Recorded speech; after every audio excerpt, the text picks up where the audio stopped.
meeting for Tendering District Council. I'm your chairman, Mark Stevenson, and we shall get straight into it.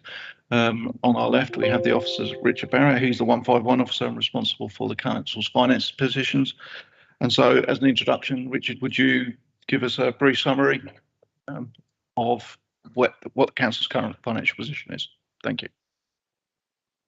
Thanks for that. Yeah, it'd be a pleasure to do so. I think in the sort of using the phrase, a picture paints 1,000 words. In this instance, a spreadsheet probably paints 1,000 words. So if you're happy to take you to page 27 of the agenda, and hopefully it's the colourful spreadsheet, because I think it's useful just to, if you don't mind me, just sort of hanging off the discussion off of the lines of the forecast, if that's okay, to give some structure to my yeah, to give it some structure to what I sort of discussion. Obviously ask away whilst I'm talking, if that's okay. People have to do that. But I'll just talk through this one, and we'll go back through the reports. I'm going in sort of reverse order. Hopefully that makes sense. We'll hopefully cover those the important parts of the forecast that we're currently looking at. So on page 27, it's the sort of format that everyone's used to. It's year 7 of the 10-year plan, and there's obviously a focus on 23-24 in terms of what we're looking at. We're looking at today. So if I can sort of just wander through some of those things, because I mean, what we said at the start of the process several years ago now was that we wanted to enable the underlying growth within the council in terms of income to give us a fighting chance in terms of meeting the costs of the various activities that the council sort of provides. So the spreadsheet is splitting it up in those two sort of fundamental areas. So the first sort of rows 1 to 7 deal with the underlying growth, and that is mainly from council tax and business rates. And the second bit, which we'll cover, is around the net cost of service cover adjustments within the forecast. So if I sort of cover the first part, rows 1 to 7, and all of you probably sort of so forgive me if sort of I sort of go over old ground and you're fully aware of the situation. But we have the normal issue. We have two things with council tax. We have the increase in the actual levy, and then we have the increase in the actual tax base, the number of properties that we times one by the other, and that gives us our £9 million of income per year that we plug into the forecast. So the first few lines sort of take us through, and there's 3 lines with the increase, because there's, as we said in the past, there's this 1.99% base increase that we assume that the government will allow us to increase council tax by. Then there's the £5, which is something that's introduced fairly recently in terms of the government said, well, you can increase by £5 or that 1.99%, whichever is the greater. And this year, given the challenges that we face, when I say we, sort of nationally, is the government have now sort of announced that the council tax can increase by 3% without invoking the local referendum principle if you went any higher. So the first 3 lines of the forecast give us that indication of the income that comes from that 3% increase, split into those 3 elements.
December, we were taking a very pessimistic, very cautious view that given the challenges faced by the government, that they may not provide any funding to local government at all.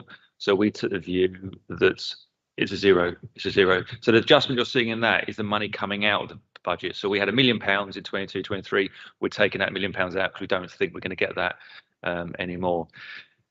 Subsequently to the forecast on the 16th of December, where this was considered by Cabinet just before Christmas, and Councillor Guglielmi did mention it at Council, at Cabinet, was that we did receive some additional funding. And when you sort of work through the detail and the various spreadsheets that the government provided, there's an additional £1.4 million that's been allocated to Tenerife District Council for 23-24. It's mainly split up into two main figures. The underlying figure is the revenue support grant. So they are paying a revenue support grant in 23-24 at just under £500,000. So it's about £480,000 revenue support grant. But they've also going to pay roughly around £900,000, which is to guarantee a minimum. They call it a spending power calculation. So they do this notional calculation about how much money is available to the council, which takes into account council tax and business rates, but other grant funding as well. And they're saying that councils will receive at least a 3% increase in funding, and they based it up as a funding guarantee grant. So taking those kind of broadly, those two things together, it's income of £1.4 million that's receivable in 23-24, but there's no guarantee that will continue. So we're at the mercy of the government sort of spending reviews going forward. So I think taking a very pessimistic view going forward, again, I think assuming nothing in future years is not a bad place to start off, and that's why the forecast doesn't include anything going forward beyond 23-24 at the present time. The next sort of rows 9 there's quite a lot of technical adjustments there around taking one-off items from prior year and adjusting collection fund surpluses and use of reserves, which is kind of offsetting that, because again, we had to business rates is a rather complicated calculation. We had a deficit in business rates from last year that we had to, and the government gave us grant to fund it, and you have to put in reserves and bring it out in subsequent years. That might be a really poor explanation of how that works, but it's kind of it blows your mind type calculation now that business rates has got so complicated, but it has to go through reserves just to make sure that across the years it evens out. So there's some adjustments there that are around the big adjustments there. So rows 14 and rows 10 kind of reflect that technical business rates adjustment, and the others are relatively small in there as well. Row 15 is the current forecast of the savings required. Now that is changing now, given the challenges we've got going into 23-24. Is initially we had a savings allowance of £450,000, so we were looking to achieve ongoing savings of £450,000 per year going forward. But if you look ahead now on that row, you will see some rather large numbers emerging in terms of savings that we're looking to that we need to secure based on this current forecast of. So when you look ahead to 24-25, you've got a savings requirement of 1.1 million rising to 4.2. So that's where the line kind of sort of sets out really the challenge that this council does face going forward. But we'll sort of we'll cover that in more detail as we go through. So the bottom line there, so we add those rows up, that's £210,000 that we think net change there. And then we go into rows 17, 18, and 19. And this is really a summary of the appendix that you go, if we go further back the report. So if you're happy that I flick back to the earlier appendices, one before this, and then we'll flick back to this in terms of the overall position, if that's okay. And hopefully that all makes sense. So if I take you to now page, where it starts on page 20, let's go back to the beginning, on page 21. So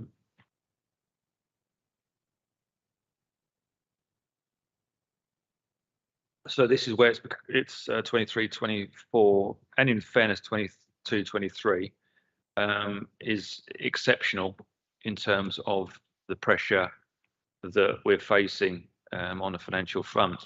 So we've kind of got like a double whammy to some extent, because you've got take employee, the first line on that spreadsheet is the employee cost inflation.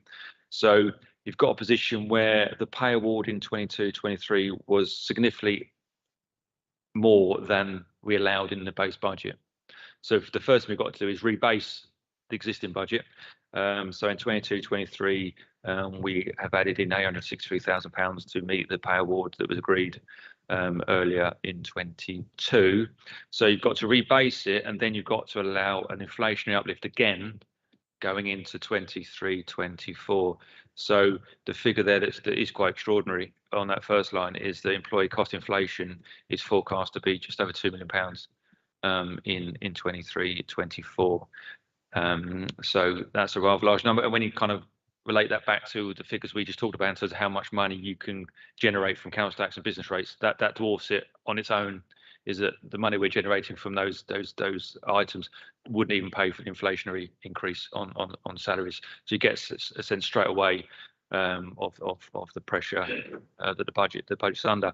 Equally, the next line there, waste and street cleansing contracts, one of the biggest contracts the council has. And again, you've got the same situation again with the extraordinary year we've got with the way that RPI has played out. You've got a rebase position in 22-23. So we've had to, it's going to cost more money in 22-23, and then you've got to add that inflationary forecast going forward. And how much is that going forward? It's very difficult to forecast. I mean, at the moment, we're looking at sort of 23-24 going ahead. Is that, apologies, let's turn that off. That's always the way, isn't it? Going forward is that, hopefully at some point we get down to that more sort of manageable sort of inflationary sort of levels of 4 to 5%. But at the moment we're seeing sort of 11, 12, 13% forecasts around inflation. So again, £881,000. So just those two items alone, we're sort of knocking on the door of £3 million in terms of cost pressures.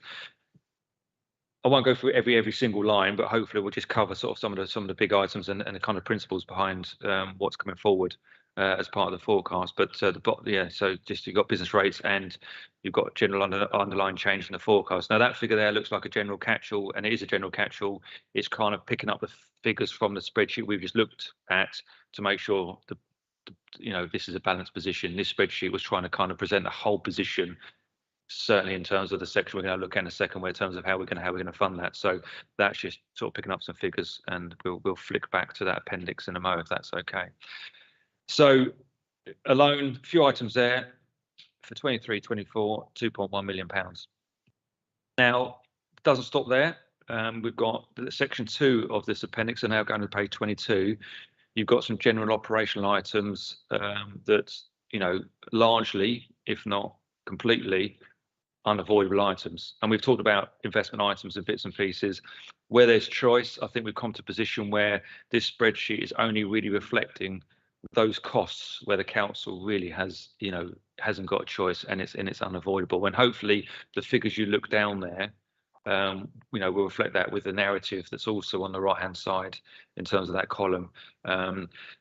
There's added risk in this as well, because not only have we actually presented some figures where we think they've got to be added into the forecast, but we've also got a position where we've got an issue in 22-23, but we're saying, we're going to look at it for 23-24 to see if we can sort of avoid that cost pressure repeating itself in 23-24. If we can't, by default, you've then got those costs that are going to fall to the 23-24 position, and that could be in year. And I know this committee obviously reviews the budget during the year as well, and we'll obviously cover those as we go through. But it's kind of a credible position now. Is it right that we have got the opportunity to avoid these costs going forward? Is there enough activity that that's going on? And is it I'm sort of rehearsing, I suppose, discussion with the external auditor in a case of it's not just sort of saying, let's ignore that and put a zero by it. It's no cost. Is it a credible position to take up? And I think the explanations in that right hand side hopefully explain that yes, it is a credible position if we don't include something at this stage of the forecast. But that's a real mixed bag there. You've got, and it just reflects, and we said this most years, it just reflects the real diverse activities and service that the council provides. you don't necessarily see it in the private sector. We look at local government and just look at that list of the cost pressures, from air show, from insurance premiums, career track service, street cleaning, print unit, office transformation. It just puts into perspective exactly the diverse range of activities that the council has to manage within the overall forecast. So I won't go through all that, but if I go back down to the bottom of page, we'll be now going to page 24. That then is kind of collecting. So that green box at the bottom is now what's the total sections of 1 and 2 above. So that gives you a sense of how much cost or net cost has had to be added into the forecast. So taking that 23-24 column is that we're looking at that last column there, is we're looking to add at this point £3.4 million of costs into the forecast. That's pretty difficult to bridge in the short term. Some councils who are in a different position to us would have to bridge that gap with knee-jerk savings and the difficulties that puts that council in, and it puts the user of services in. What the discussions we've had in the past is the long-term forecast, and again we'll flip back to that forecast in a second, is that it does buy time to actually address that. In two ways, to some extent, is that figure will always change. It's going to change before we go back to cabinet on the end of January. But I think fundamentally, what the longer term position allows the council to do is it does allow still council tax and business rates to grow. It still gives that headroom to say, well, let's let that play out, and it will grow. But it also gives time for this council to calmly review the options that are needed to be taken to deliver those savings on an ongoing basis. Those savings required are ongoing, so you can only pump money in on a one-off basis to bridge it for so long. To be financially sustainable, we've got to find matching ongoing savings of that level going forward. So in terms of the options, as I said, trying to find £3.4 million quickly. The forecast has, it's up. The last 6 months has been sort of crazy, technical term, in terms of the financial position and what the council has been faced with. It's unravelled quite quickly. £3.4 million is difficult to resolve in that sort of short term. So what the plan is in section 3, so we're now going to page 25. The discussions we've had during the year, as the positions sort of unfolded, the difficulties unfolded, is to revisit and review existing budgets. That's not necessarily just reserves, that's existing budgets, money that's been set aside for projects already, plus reserves that have got a level of, that can possibly be used to fund the budget. So page 25, going in, that highlights where money has been repurposed, refocused from within existing budgets and reserves. So hopefully there's enough narrative down there to tell you where it's come from. There's some other items in as well, like additional income.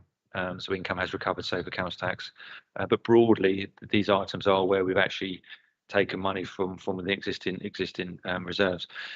So going down there is the total of funding identified was that 4.078 million, which is for 23-24. Equally, we've had to find 3.389 million in 22-23 as well. So that's the overall funding position. Yes, we've got a problem, and this is how we've resolved it in a very, very short term. So if I can flip back now to the appendix we started on, which is on page 27, and just go towards the bottom lines about how that all comes together. So you've got some lines down there that says net budget position before use of existing reserves one-off budget. So that's now saying there's a, at that point there's a £3.4 million budget gap. And the next line, use of existing reserves budget to achieve a balanced position. What we just discussed around how we've funded that, we're going to look to get £3.4 million. There was a mismatch on the 16th of December's cabinet in terms of, because we had identified £4 million at that point of funding to support the budget. Because the budget's now reduced slightly, there was no decision taken on the 16th of December by Cabinet, because it's basically hold that money until the budget develops again, because we've had the financial settlement. Figures will change. We're talking to services around anything we need to update the forecast on. So we're now putting that together, an update Cabinet on the 27th of January. So we've talked a lot of numbers there. We've gone into a bit of technical stuff there. Hopefully I haven't bamboozled you too much. Hopefully it made sense. Hopefully a narrative we've included in the report sets out a good context and history around those transactions. That's the general fund. I can equally talk about the HRA now, but should I stop at that point? Just do general fund. Thank you for that, Richard. Mr. Barrett. Sorry, too formal. Yeah, thanks for that. So the basic crux of that is the council is facing a £3.4 million shortfall in its budget because of unseen. It's not that we could have predicted, and it's just the speed of and the size of that debt that we're now having to use primarily reserves to bridge the gap in order to give us time to deal and find the savings in the long term. Is that have I read that correctly? Yes, yeah, and I think thank you for reminding me, because I think what I did not go into in terms of, I think the point you made there, Chairman, is the fact is that the forecast reflects not only funding the 23-24 position, but a significant contribution to the 24-25 estimated position to give that council the time to react over 24 to 24 months rather than just that single year. So apologies, I didn't mention that, but yeah, thank you for reminding me. Excellent. So that's yeah, both. I mean, if you would just give us 2 minutes on the HRA, I think that was all in order, but I think just for the public, can we have a quick overview? Yeah, absolute pleasure. Again, it's no surprise that the issues we've said that the general fund's faced with. The HRA is a separate account, so the HRA has to be held away from the general fund. It kind of collects the costs of providing 3,000 odd properties to our council tenants. So in terms of that, it's facing the same issues in terms of staff inflation, utility costs. It's in the same situation. In terms of, and again, similar to the council tax position, where the government said, well, actually, we're late to put council tax up by 3%. In terms of how that looks on the HRA, the government have allowed councils to increase rents by 7%, up to 7%. Now, in terms of the HRA, you've got that long-term position. Because we've talked about the past with council tax and rents. If you don't put rents up at the right level, it's got a huge telescopic impact going forward. So the issue with the HRA is when you put the numbers together, it's actually, even with a 7% increase in rents, it's still in a deficit position. So it's very difficult to do anything but a 7% increase, because you're actually technically raising the risk of actually HRA not being financially sustainable going forward. So in terms of the report that Cabinet considered, it was a 7% increase, but also the flip side was, but not to reduce the investment in council properties. Cabinet still wanted to invest in council properties, so that hasn't been reduced. They've maintained the existing investment in council properties, and in the short term, because there is an expectation of the government to actually, you set aside reserves for a rainy day. Clearly is a difficult position we're facing. So what the HRA budget is doing is saying, in the short term, we will take money from HRA balances to plug those deficits, even with a 7% rent increase in the short term, and hopefully we can review that ongoing basis going forward about sustainability. But again, the long-term position, both on a general fund HRA and fairness, the long-term position, I think is still a good approach to it, and I think it does give a really strong foundation to kind of demonstrate and make the right decisions to give that financial sustainability on certainly on HRA and through what we just discussed, and we'll also have a discussion later on the day in terms of the longer term position on a general fund, because we're at year 7 of a 10-year plan, so we need to revisit that as well. But that's a very quick potted history of the HRA, but hopefully that's adequate enough for the committee's purposes. Thank you, Mr. Brown. That's exactly what I wanted. And I think at this point, I'll move on to the next section of the meeting. So the next section of the meeting for the committee is we're going to be having 2 portfolio holders in before we break for lunch. First will be Councillor Porter, who is sitting opposite me. Welcome, Councillor Porter. They have supporting officers. In this case, it will be Mr. Healy, And then after Councillor Porter, we will have Councillor Talbot. We have some pre-arranged questions. Sorry, Councillor Porter.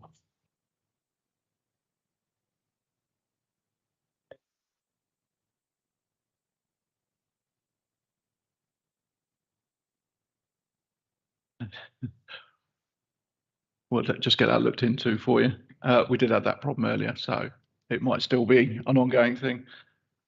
You've broken my flow now. Is that better? A little bit?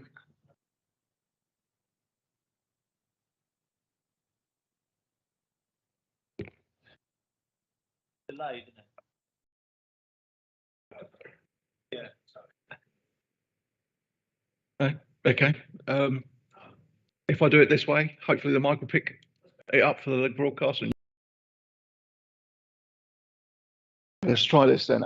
So yes, Councillor Porter is here to discuss questions we've already pre-arranged for him on his portfolio holder for leisure and tourism.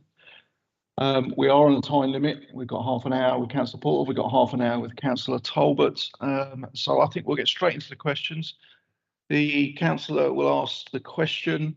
We've already been provided with a written answer, which, if you wouldn't mind reading out. And then the councillor who asked the question might give you a supplementary. And if we run out of time, everything else will be read into the record as it is. So with no further ado, Councillor Barry.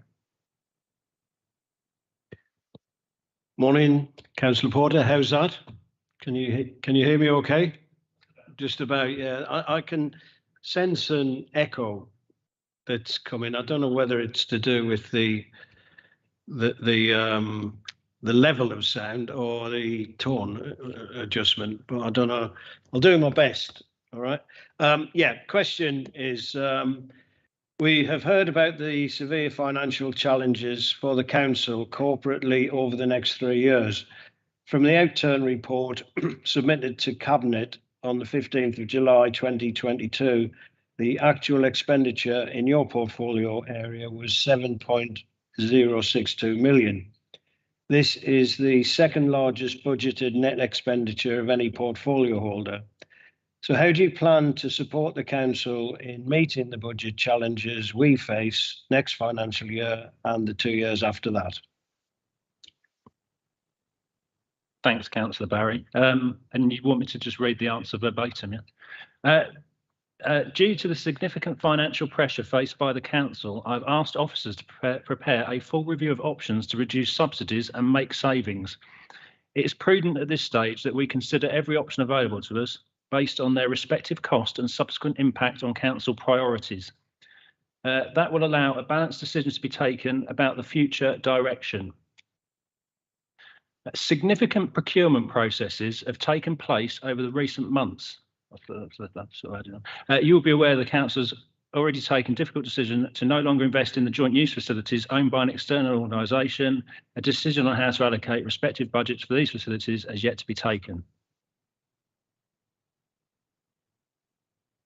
Yeah, thank you, Councillor Porter.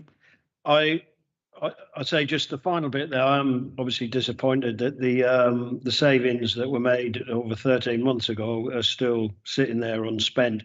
But just on the part of your answer where you say significant procurement processes have taken place over recent months, I note that recently there was one of those significant processes has turned into an overspend on the AstroTurf. There's a projected overspend of £135,000. How do you account for that, and how does that then impact on what you have on the answer that you've given us? Yeah, I mean, obviously the time, I'll probably hand over with some of the information, but the time delay in getting this sorted, which has been something that, well, we've been pursuing to try and get it done much quicker than it has been, but has been very difficult to get over the line for various reasons that I won't go into because, yeah. But yeah, the costs have gone up involved with that. Obviously, a lot of the costs are actually coming from the Football Foundation and Essex County Council with the land swap, but we picked up the difference between what they gave us and what was required to actually build it fully in the end, and the time delay has meant the costs have gone up. So yeah, that is a problem. I'm going to hand over to Lee for a little bit more detail than I'm giving on that. Yeah, exactly as Councillor Porter has said, the delay in the commencement, which has now commenced, has now started this week, which is good news. That delay, as we all know, there's been a lot of capital cost inflation sort of month on month over the period of the last year or so, really. And that's what has kind of driven it. It's not particular additional costs, it's just that generic issue. The 3G pitch, the all-weather pitch, as you know, is linked to the land swap agreement. That land swap agreement is a long and relatively complex piece of work that's needed to be delivered. It has now been completed, and at the point it was completed, we could then move ahead with the procurement. But those two things kind of waiting with each other is what's led to the position we're in now, and we're looking forward to getting it done and getting people playing on it as soon as possible. Okay, thank you. I'll move on to the next question. What specifically has been implemented or spent this year to reduce energy usage in leisure and tourism facilities, and what plans are there to help reduce energy use in these facilities next year?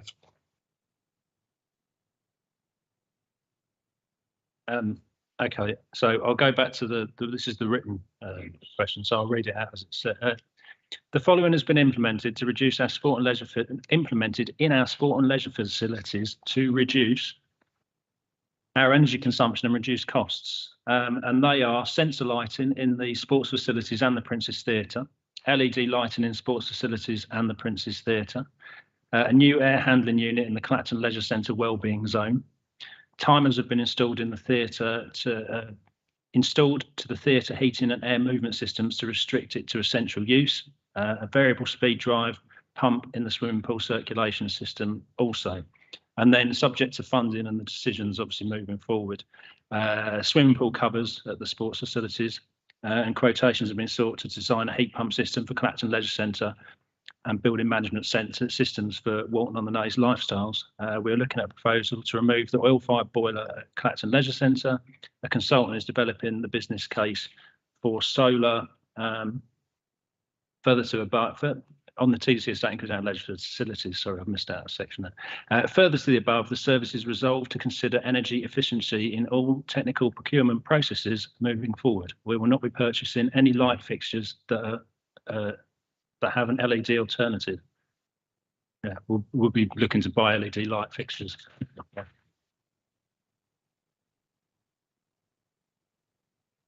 Yeah, just in terms of scale, I mean, you've highlighted a few obvious savings there.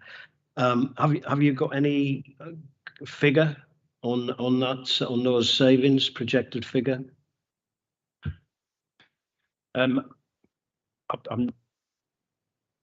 I can write with what we do have today. When you're talking about savings, you talk about financial savings or carbon savings, just so I'm clear. Or well, both. I think we've had a report from the Climate Emergency Plan. Maybe you could do a written answer. Yeah, I'll do a written answer on that. Thank you. Yes, thank you. Can you outline the events the council put on and financially supported in 2022-23 with the expenditure on each, and whether you regard this as providing a good return on that investment, and then will those events be repeated in 2023-24? Yeah, thanks, Councillor Barry. So the Clacton Air Show, we have done a report, works out at £138,000, and the economic impact evaluation report prepared by an external organisation using nationally recognised modelling data estimated that the 2022 air show contributed a net of approximately 12.155 million income into the area, with 166 jobs sustained. During a recent town centre survey, 40% of businesses suggested they did more trade during events like the air show. The Illuminate Festival cost £65,000 At this stage, an economic impact assessment has not been commissioned for Illuminate. There is no formal value for money assessment. Feedback for local businesses suggests that the several thousand visitors brought a significant amount of local business to the area. The presence of regional news crews and the wider regional media will have raised the profile of tendering. And then moving on to the tour series, which cost £90,000. At this stage, an economic impact assessment has not been provided for the tour series. In addition to the regional media, as per Illuminate, this event has received national and international television coverage, while highlights programme on ITV4 and Eurosport. We were pleased with the outcome of all events, particularly after an extremely challenging 2 years where mass participation events were not possible. That being said, it is only right that we now review everything the council does, which will include the events programme. A decision on which events take place in 2023 will take place imminently, and following that, a longer-term review of the council's events programme will be carried out together with wider scrutiny of the council budgets before the end of 2023. Thank you. Okay, the next question, Councillor Porter, was actually from me. So, what direction have you given officers in reviewing fees and charges for services, functions you are responsible for? Thanks, Councillor Stevenson. I've directed officers to undertake a root and branch review of all fees and charges under my portfolio. An evaluation of that work is currently taking place, so balanced decisions can be taken prior to the decisions being published. In some cases, the direction to officers has been to consider how the service subsidy can be reduced through prudent settings of charges. Example, sports facilities, and the air show. In others, I've asked officers to make recommendations as to how fees and charges can contribute towards essential expenditure in that particular service area, example, beach huts. We must be mindful of the impact of an increase in fees and charges on our residents, which the review currently taking place will do. Of course, we are charging, not trading. We are setting fees to best cover our costs or manage the level of service subsidy. We are not seeking to make a surplus. Officers are investing. Sorry, I think I'm going off on a tangent there. I think that doesn't make any sense. Yeah, thank you for that. I've got no supplementary. So the next one is going to go to Councillor Allen.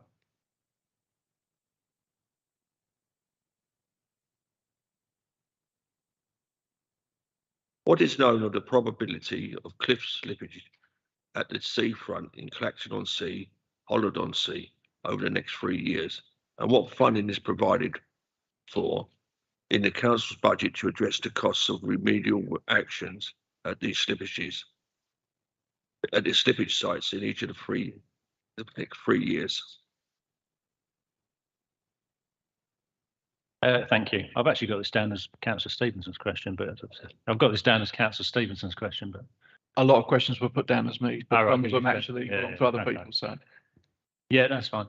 Thank you, Councillor Allen. Officers are investigating. Oh, it's on, isn't it? Yeah. Officers are investigating a number of areas of cliff movement in Clacton, Holland, Frinton, Walton, and Dovercourt. All of the naturally formed cliffs are at risk of movement. In essence, their current profile is that created when they last collapsed through natural erosion. In these areas, sea defences have been installed at the base of the slopes, and erosion is halted for as long as those defences endure. However, the naturally formed slopes are steep and have low factors of safety. They aren't engineered. They are simply where the soil stopped falling in the past. Because of this, the slopes are susceptible to movement or even collapse, which they are affected by external factors such as weathering, changes in groundwater, failure of structures, or unexpected loading or works. There is no specific funding for stabilisation works in any of the 3 years. Funding for smaller measures and for monitoring is available within Engineering Seafront's budget, but any decisions on funding major work will need to be individually made.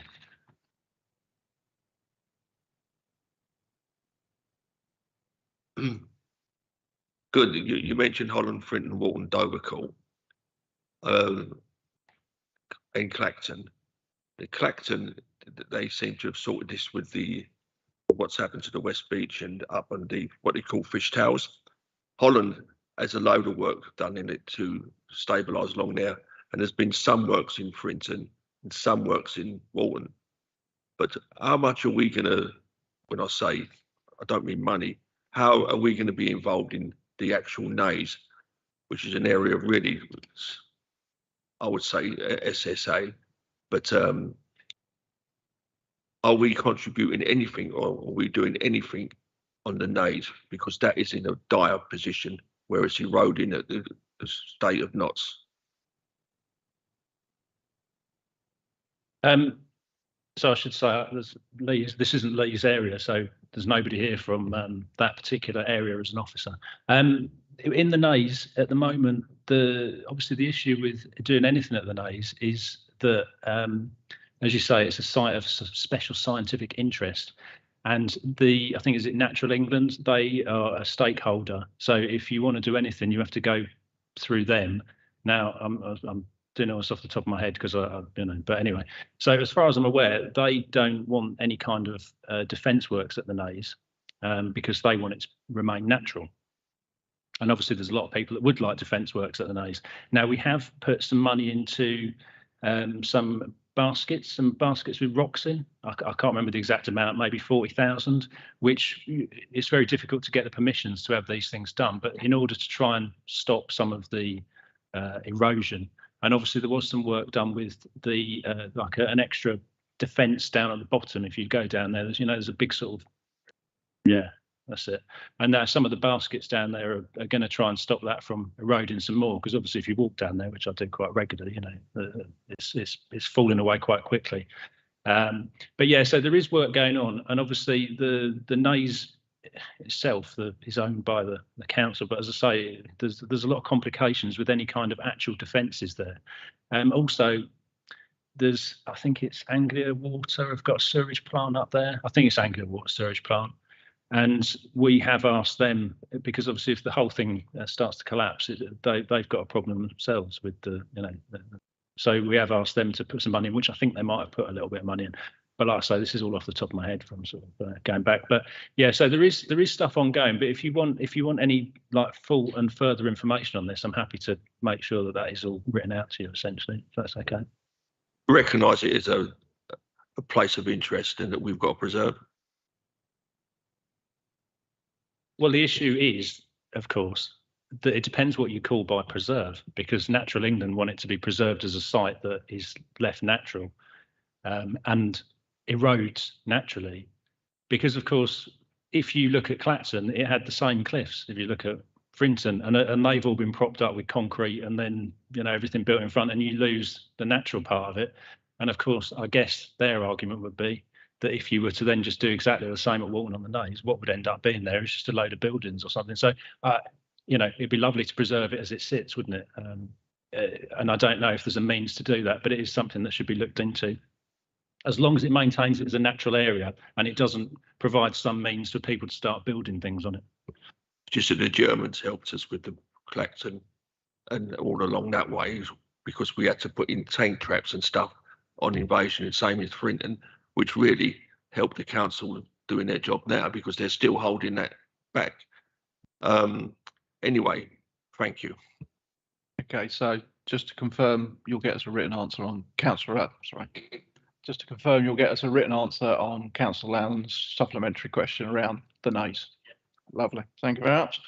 The next question, also you've got under my name, but actually is Terry's, Councillor Allen, sorry. So Councillor Allen.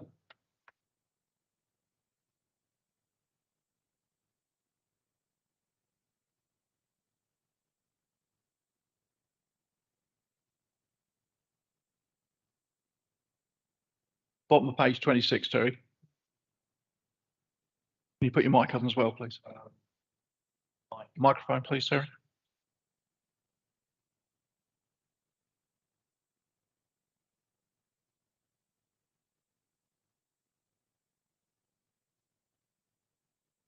What is known as the levels of beach erosion and the need for recharge of Clacton-on-Sea, Holland-on-Sea, and Holland-on-Sea over the next 3 years? And what funding is provided for the council for what funding is provided for in the council's budget to address the costs of the remedial action, and of those beaches erosion sites in each of these 3 years at each of them beach erosion sites? So I'll just go for it again because I was a bit. It's Clacton-on-Sea and Holland-on-Sea. Yeah, thank you, Councillor Allen. I think we should just have like off the cuff questions. I prefer things fired at me rather than trying to read. Anyway, beach erosion and I don't even know what that word is, takes place in all locations seasonally and according to weather conditions. In most areas of the district, the average levels of beaches remain relatively consistent from year to year, assisted by groins and breakwaters. At the Naze, Walton on the Naze, the beach is subject to ongoing net depletion and the cost to ongoing erosion, and the coast to ongoing erosion. Officers are in discussions with regulators and landowners around the potential schemes to place beach structures in order to limit the loss of land and protection of features locally and for a distance along the coast. The proposal is called sandscaping. Between West Clacton and Jaywick, the Environment Agency has installed rock fishtail groins, which have proved effective in maintaining beach levels. Between Holland Haven and Clacton Pier, the council installed a series of rock fishtail groins coupled with a beach recharging system. Funding came from a range of sources. The scheme was successful. Initially, consultants were engaged to carry out detailed reviews of beach levels on an annual basis. Latterly, the council has moved towards working with the Environment Agency on a joint aerial survey. Initially, it was thought that the scheme may need a full beach recharge on a 10-yearly basis, but current indications are that this may not be necessary. A limited move of material locally from acrid to erosion points is likely to be sufficient to ensure that the system is stable. If it makes you feel any better, I have no idea what the word accretion means either. So accretion, there you go. Oh, yeah, Connie. There you go. The thesaurus in the corner has just told us what it is. So, Councillor Allen, have you got a supplementary? Yes. Sort of my supplementaries on the last one is sort of followed into this question. Is again, it looks like the money put aside for the recharging for the beaches is not going to be really necessary because those fishtails are really doing a good job. So what I'm saying is, could some of that be given to the actual group, the Naze Protection Society, to help them put them the big cages, as you put it, because they are doing that to keep it back, which would save it for a few years. And or is there any other funding that they could apply for to help them do that? Well, the beach, the fund to replenish the beaches was used to repair the cliffs at Holland. We agreed to use it. Was it last year? I've got lost for years now. A year before, wasn't it now? Yeah, so 2021. So that's actually what paid for the work there, because basically we haven't got the money to pay for millions and millions of pounds, but that money was sat there in a pot, and it had become clear that we didn't need to use it. In actual fact, as we've said before, it's the process of moving sand is one of moving it off the promenades because it's building up too much. Although, of course, some investigation needs to be done, I would say, to find out how that sand is building up there and if it's affecting anywhere else along the coast, but that's something completely different. In terms of the Naze Protection Society, I couldn't tell you what they could apply for, and certainly, as I say, the money we put into the rock baskets, that was something that I agreed. And again, I think that actually was last year, 2022. I signed off on that amount to be put into putting those rock baskets there last year. In terms of what they can ask for from the council to do, I couldn't tell you exactly. Again, it would have to be something that would, I'd have to go to officers that are in that particular area to find out what can or can't be done in the coastal protection of that particular part of the coast. So yeah, I couldn't answer any more on that at the minute, but we have given them some money in the last 12 months, I would say. It's a bit annoying because I remember way back when, because I've got a long memory of this council, you took the money from saving the Nays and built a car park over the road there. So I know that's still there, but the Nays is disappearing. Hey, so that's the way I kind of took it. That comes to the end of the organised questions. We've got a few minutes left, so I've got one for the portfolio, if he doesn't mind. And it goes on the beach recharge. Hello, you hear me? It goes on the beach recharge scheme. I mean, when we initially put that in, the idea was that we would have to do it in 10 years' time, and you've made the comment that you don't believe that will be necessary. Have we actually done any kind of survey on the beach in whatsoever to decide, you know, to back up what is basically, I understand, is one of our officers going down to the beach and saying, no, it's okay? I don't think we've done an official survey on it, as far as I'm aware. As I always say on this one, you know, I suppose you could pay 250, you know, whatever local authorities love to pay sort of people to come in and spend probably more than the thing that they were going to do would have cost in the first place. But you can pretty much see what's going on, because the problem of trying to clear the sand off the promenades and the fact it's building up is something we've had to buy a machine, a bobcat, to do the opposite effect of what we thought was going to happen, where the beaches would lose sand.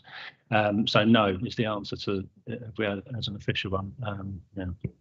And following that up, is there any plans? I'm guessing by your answer it's a no, but is there any plans to do a survey to see, after, I think we're 4 years, 5 years down the road now, just what has happened to our beaches in 5 years?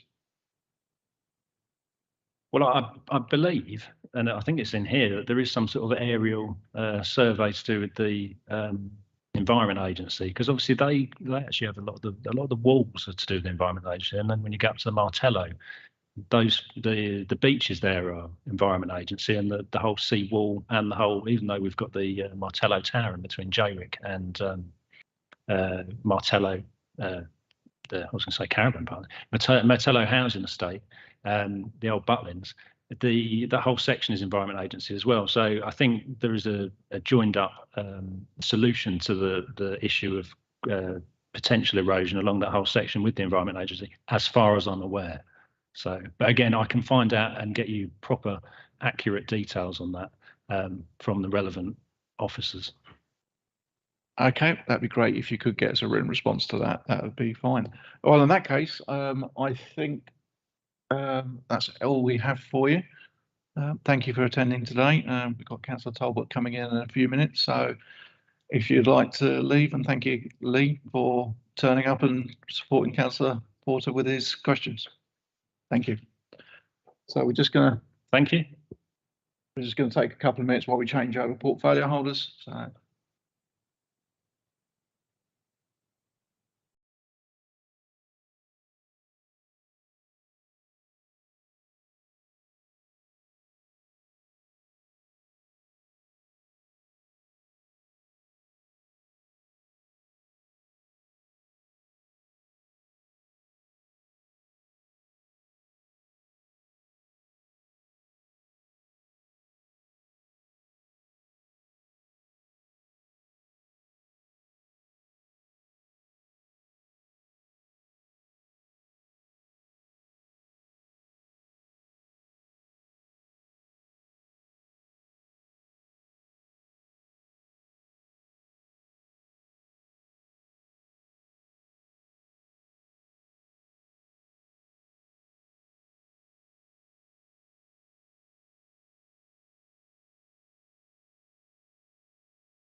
Okay then, so resumption of the meeting. Good afternoon, Councillor Talbot.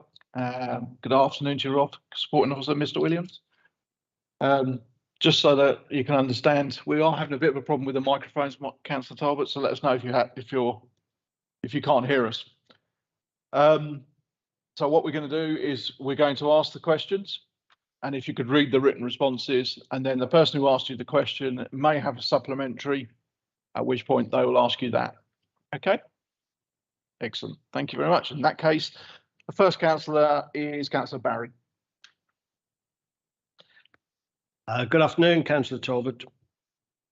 Good afternoon. We have heard about the severe financial challenges for the council corporately over the next 3 years.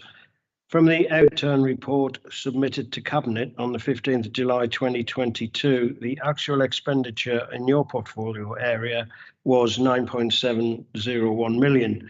This is the largest budgeted net expenditure of any portfolio holder. How do you plan to support the council in meeting the budget challenges we face next financial year and the 2 years after that? Thank you, Councillor Barry.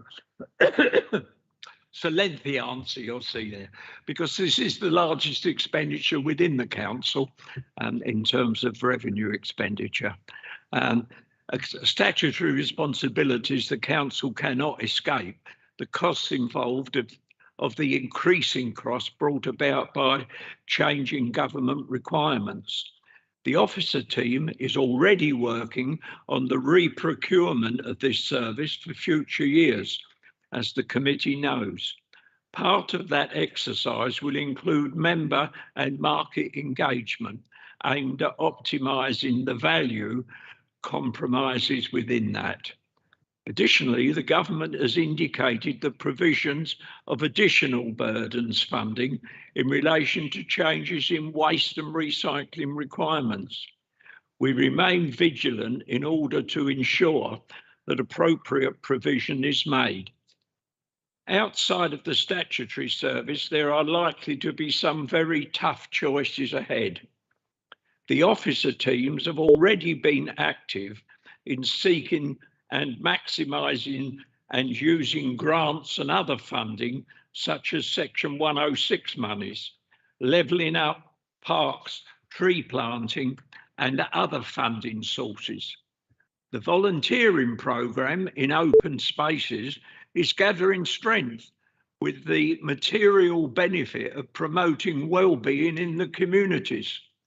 The officer teams are engaged in a range of small initiatives subject to decisions and approvals to reduce costs, such as partial switching from bedding to perennial planting, rewilding of some areas, developing charging and control policies for events offering direct cremations, introducing charges for recycling containers, replacements, and developing options for revised waste and recycling collections.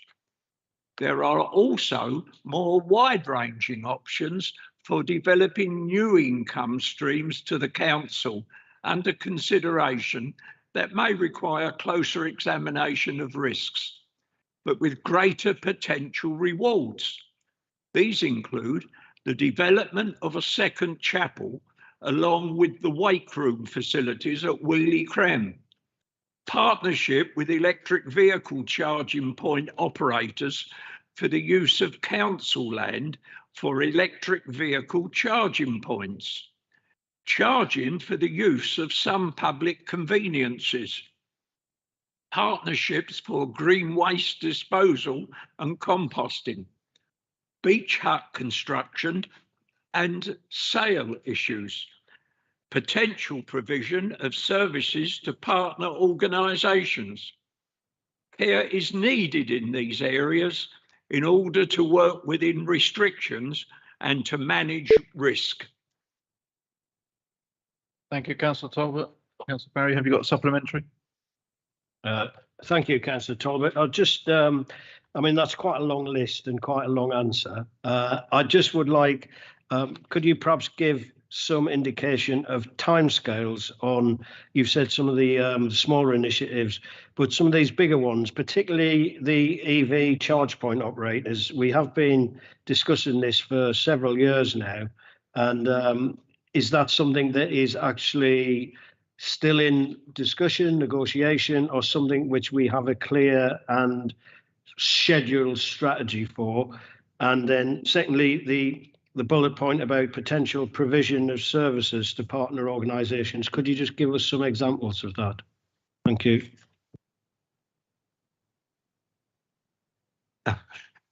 Thank you. Yeah, it's quite right. It's a lengthy answer, which quite frankly, I've only seen myself quite recently. So that's why I miss bits out when I'm reading it. But the fact is, I'm quite proud of my team to think of some of the things that are going. They're very sketchily mentioned here, where it talks about somewhere, I don't know where, I haven't even had time to mark the sheet, where it talks about replacing in open spaces, some of the beds with long-term growth and so on. Let me just tell you how that sort of thing come up. Sitting in the car with Ian Taylor on one occasion, waiting to get into the Crem after a service had finished. And Ian said to me, do you know what I'm thinking, Michael? He said, you know, he said, well, you keep on me about saving costs. He said, but we have a winter planting scheme where we plant winter things round about this time of year. He said, but in fact, by the time they've grown and they come into flower, we're only weeks away from digging them all up and putting the summer planting in. He said, and when you think of it, he said, that's ridiculous. He said, but we've always done that because you do get, let's say, a month of flowering on the winter planting. But if we were to plant instead some sort of perennial small dwarf bush or something to hold it, we could just do the summer planting only. So I said, well, let's put that forward straight away. But unfortunately, we're in a contract at the moment to buy from the suppliers, I think, for another year or so. But that's the sort of thing. Now I'm sitting there, and there's an officer sitting next to me, comes up with what at that time I thought was quite a brilliant idea. Absolutely. We've got the situation here with our crematorium. As you know, we were out of action for a while. We've got the new cremators in, but part of the system with the cremators is that there is an abatement system that is there solely to cater with the mercury. I know it sounds silly, the mercury from cremated remains of people who may have mercury in their teeth. You'd never believe it, a very considerable facility to remove that mercury.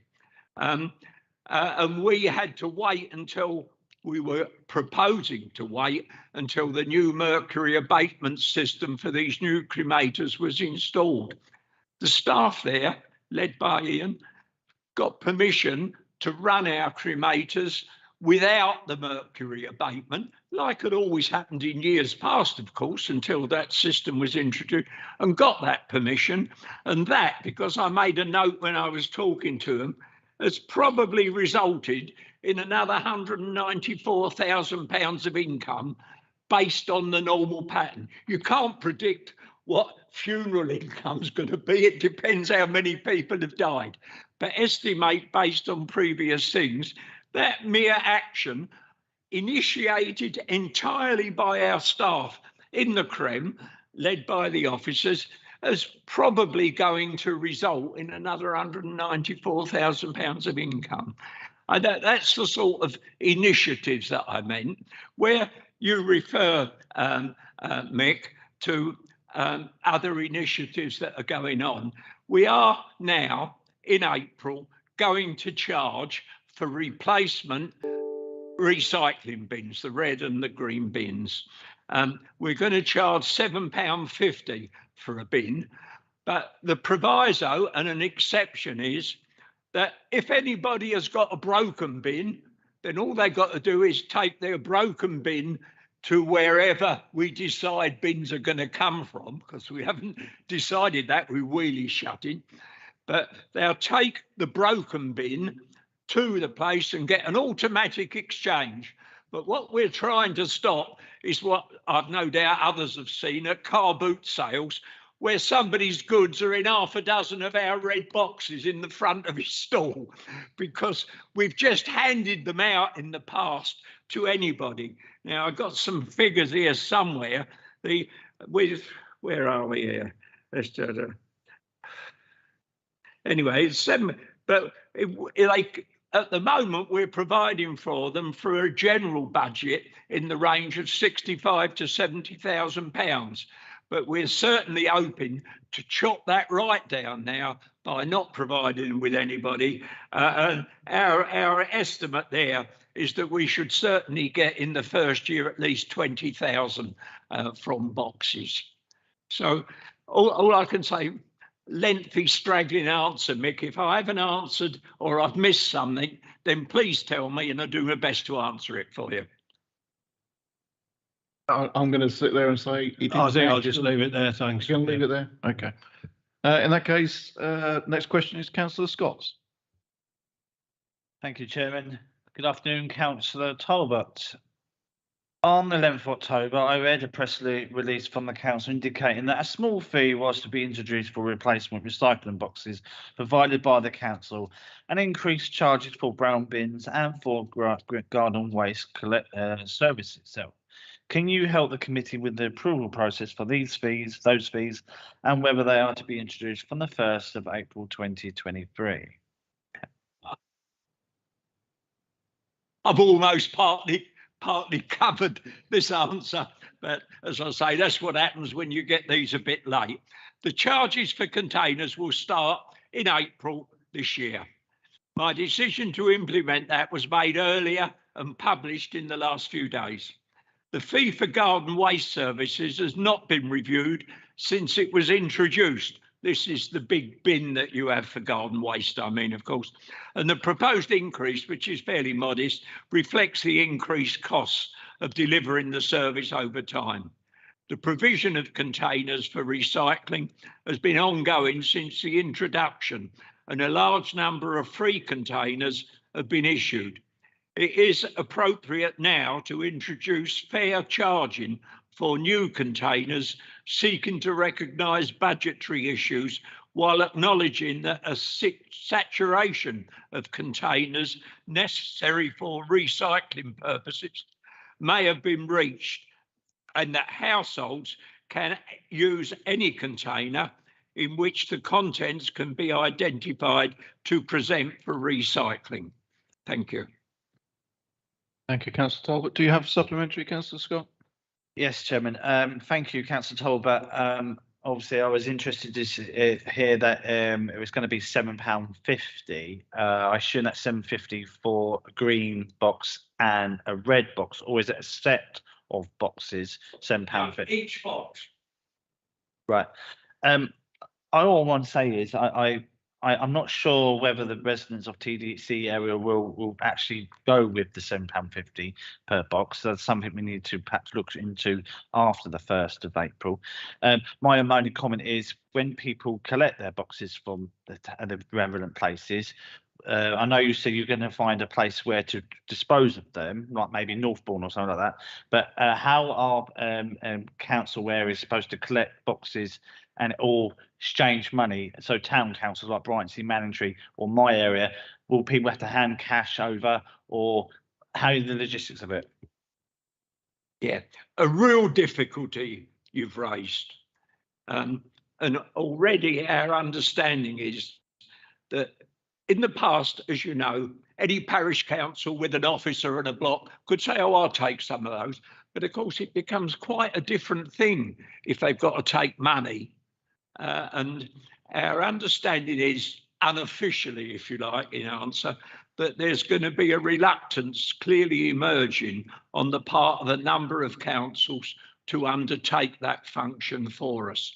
Before, they've seen it as a service to their residents to have the box in the parish hall. But if they've actually got to collect money, then money that's collected has got to go into the council system, even if it's only a record to pass on later on. It's an additional complication that I do believe a number of authorities will resist. So that's an honest answer. It's not what the position is at the moment because they're not introduced. And when you say, as you did, we'll collect them from Northbourne or where, actually, I don't know where. I don't know where, because we haven't actually made our mind up yet. It's all in the early days. I suspect you're quite right. It will be Northbourne, and probably I would guess at the town hall as well. And if a town hall, like let's say the Civic Hall in Harwich, for instance, was prepared to take them, then that's okay. But I don't think we can take for granted what we've taken for granted in the past. That if we say to any parish council, oh, do you want a supply of boxes or something for your residents? Oh, yeah, we got room, we can sort them. I don't think it's going to be quite as easy as that. And it was a difficulty you pointed to. Thank you, Chairman. Thank you, Councillor Scott.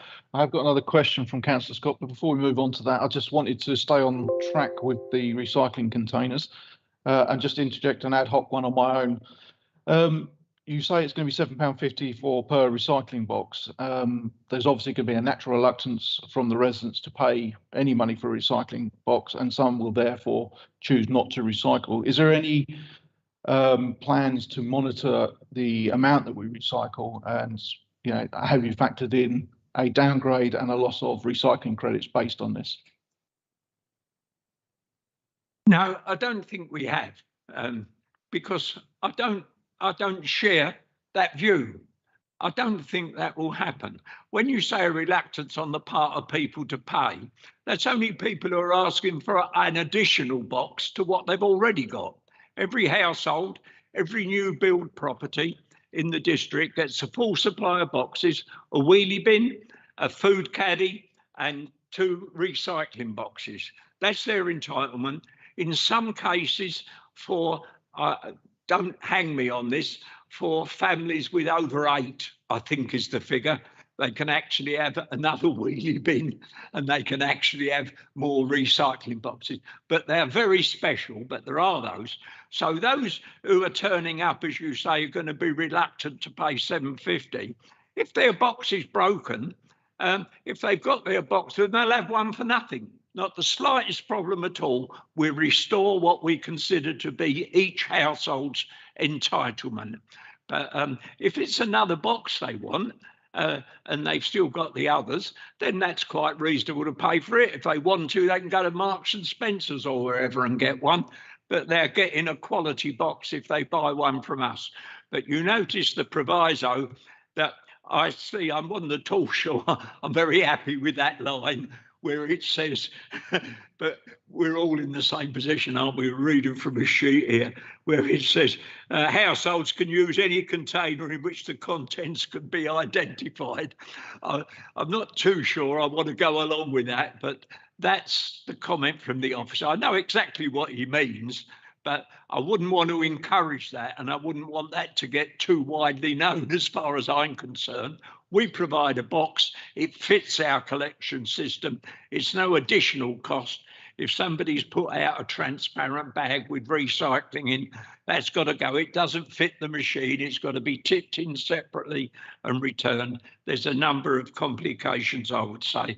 But undoubtedly, Chairman, if there was a reduction in the recycling collected that our officers thought was attributable to the fact that households were no longer using the required boxes, then I'm absolutely certain that would be dealt with. I don't think it's going to be a problem because the only residents turning up should be those who've got a broken box and want it exchanged.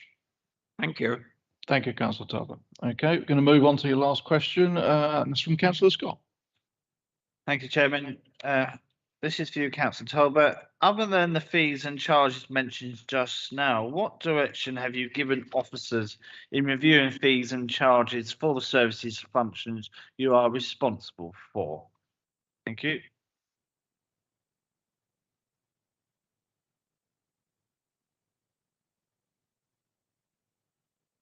Thank you. My request to the officer teams was to prepare proposals that fairly compromise between objectives to reflect rising service and overall costs. Avoid compromising the affordability of service to users while having regard to the overall financial position of the organisation. If I can add it, that technically is the answer I've got, but that's a bit highfalutin, isn't it, quite frankly?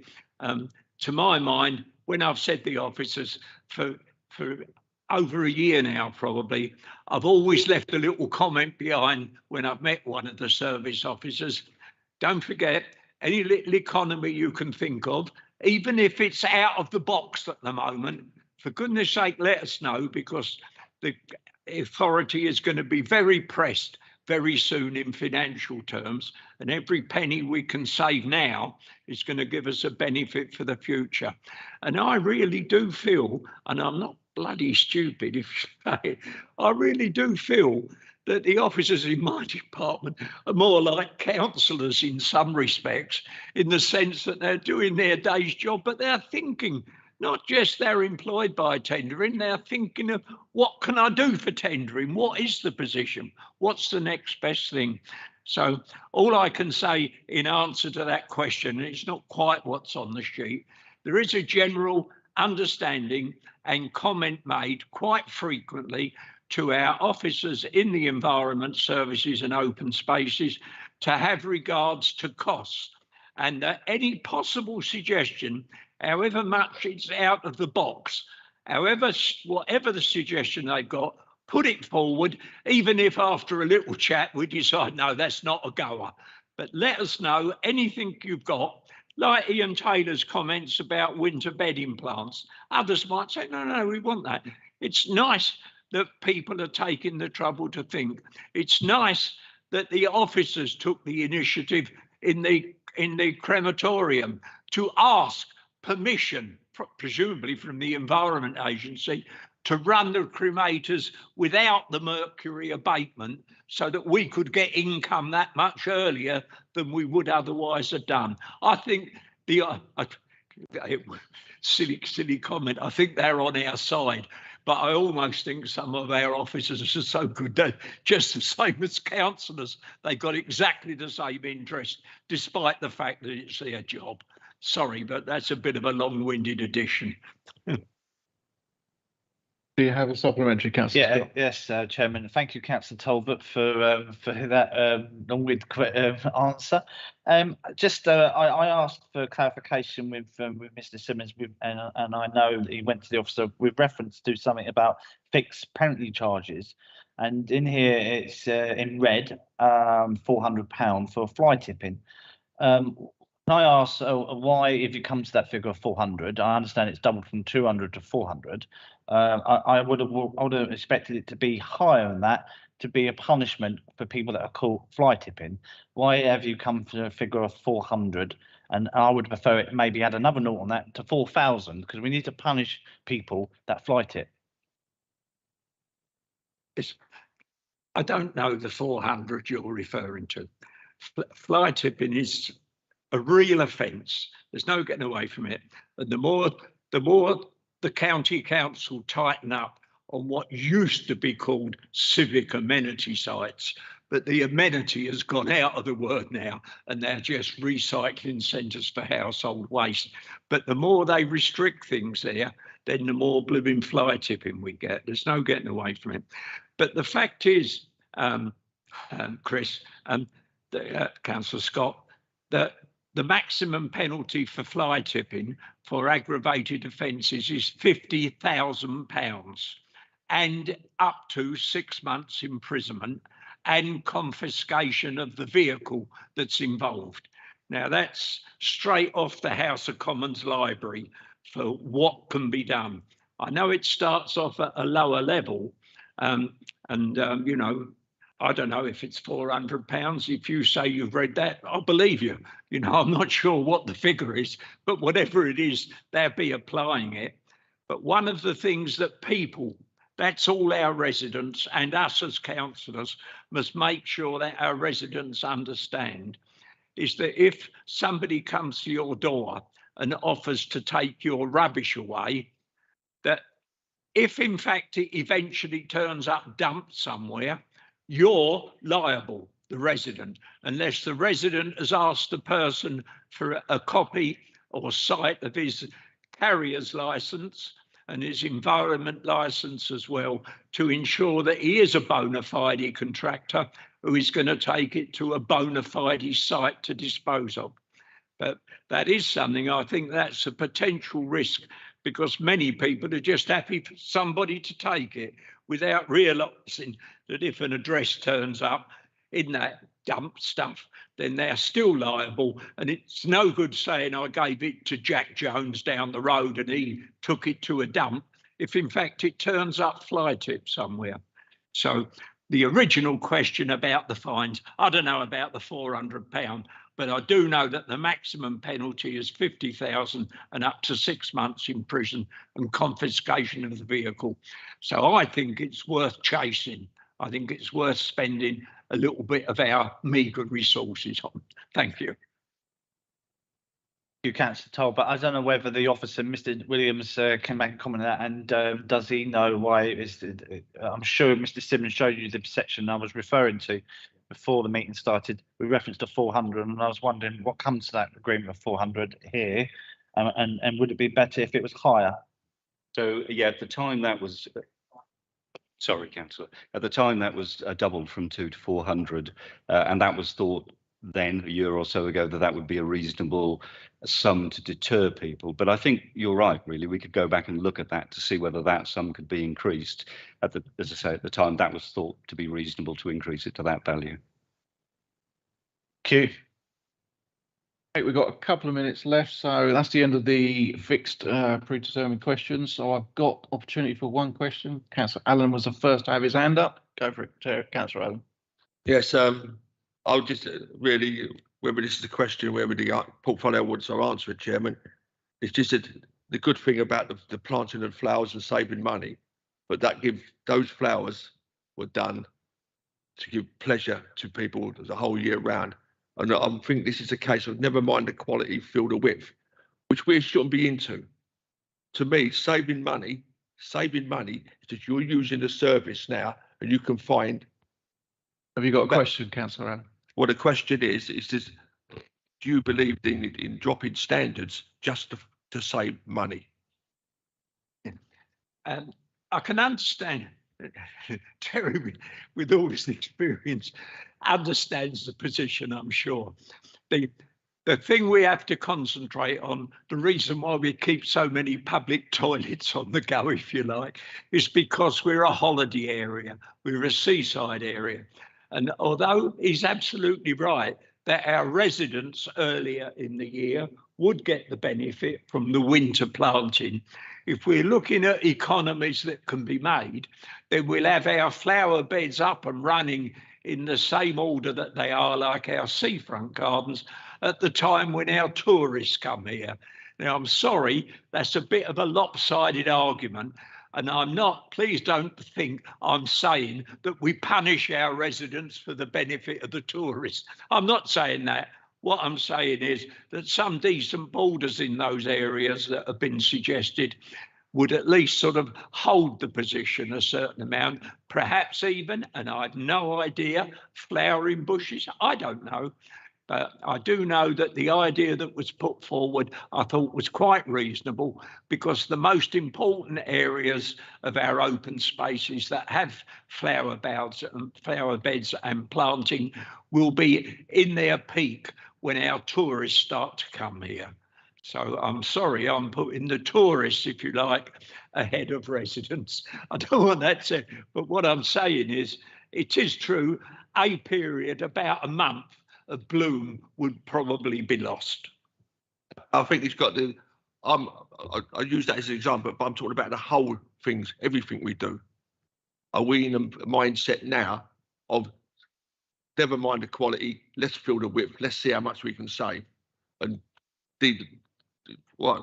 diluting all our services, diluting stuff we do and making them not really very good, but Okay. just to keep them.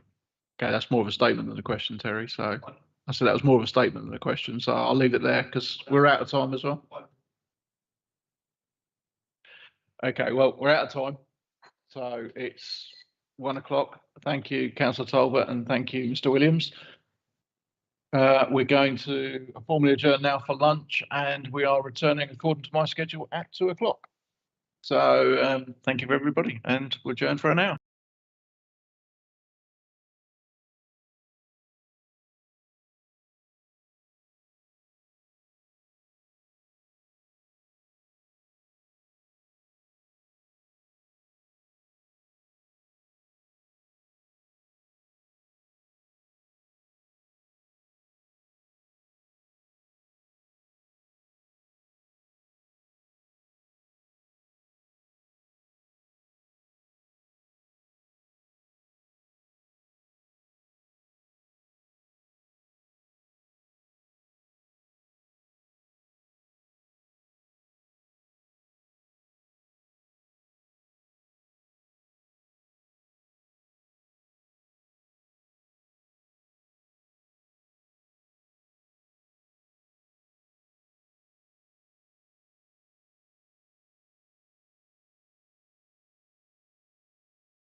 Okay, welcome back to the second half of today's Overview and Scrutiny Committee meeting to discuss the budget. As before, we've got council portfolio holders coming in. And at the moment, I think we've got Councillor Paul Honeywood and his supporting officer, Mr. Williams. And as before, we're going to go through the written questions from that are predetermined, not predetermined, preordained. And if you could just read out the responses. And what we've said is whoever asks you the question is entitled to a supplementary if they want one. And we'll go from there. And if we get too far into the time, because we've only got half an hour with Councillor Honeywood, we'll just read the questions and answers into the minutes as per normal. Okay, so the first question, lucky me, is me. So I shall start with page 47 of the papers for today, line 5, reference utility costs for 23-24. This is showing as a cost of £505,000. Can you set out the detail about the utilities and the facilities that they relate to and the extent to which these are offset in service charges?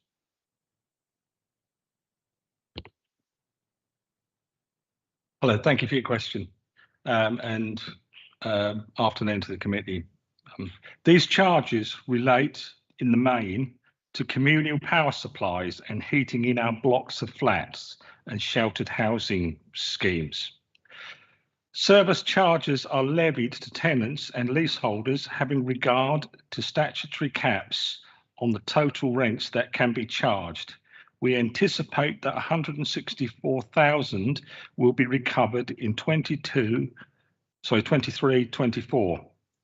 Whilst the costs recovered are much lower than the costs incurred, we must be mindful of the current cost of living crisis and have limited the increase in service charges to 7% in line with the statutory cap on social housing rents.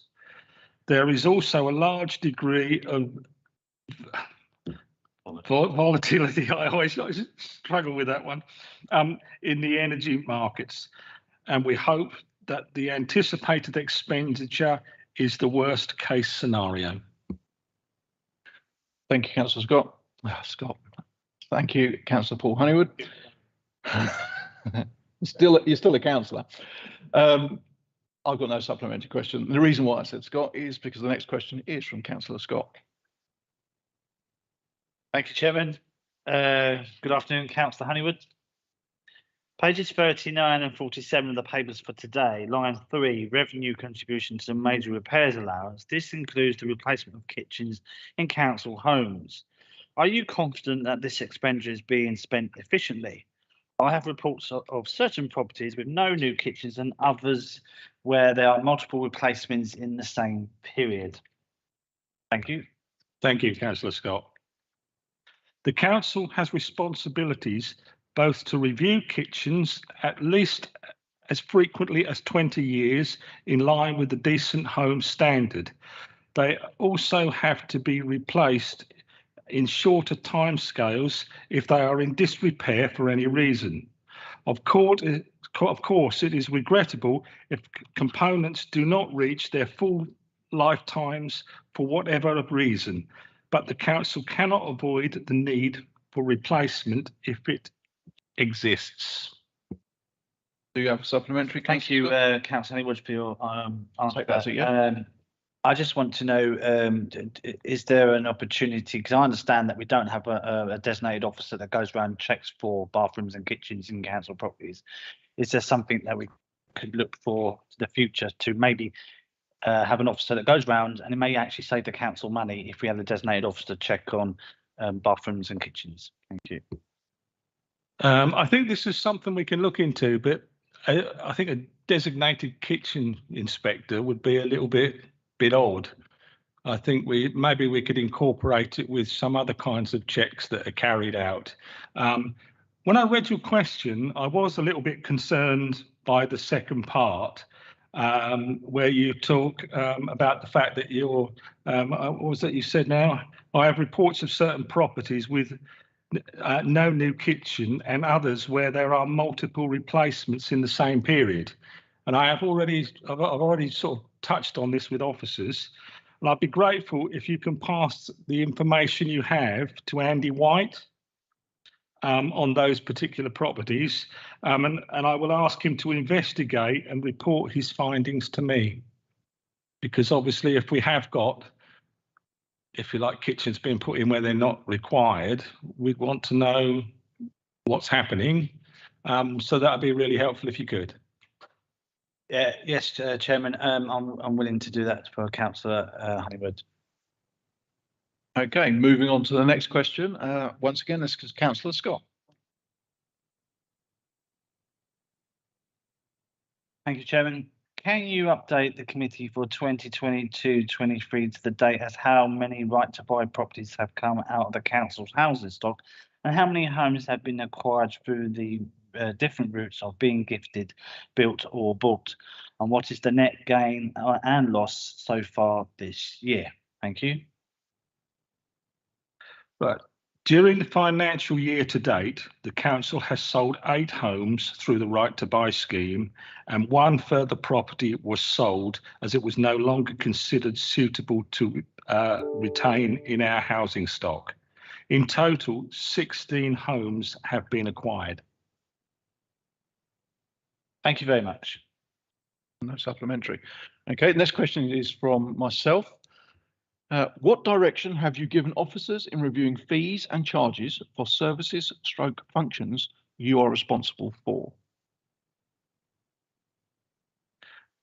My request to the officer teams was to prepare proposals that fairly compromise between objectives to reflect raising service and overall costs. Avoid compromising the affordability of services to users while having regard to the overall financial position of the organisation. Thank you for that, Councillor Honeywood, and I don't think I've got any supplementary on that. So I'll move on to the next question, which is also by me. This time last year, you advised the committee a budget has been included for a stock condition survey with a budget of £100,000, the results of which will assist in setting up future budgets. Can you update the committee with the use of the £100,000 and the stock condition survey? I ask this given the tragic circumstances in Rotherham where a 2-year-old boy lost his life with the contribution mould in his council home. The importance of knowing the full extent of the condition of the council's homes as a landlord is vital.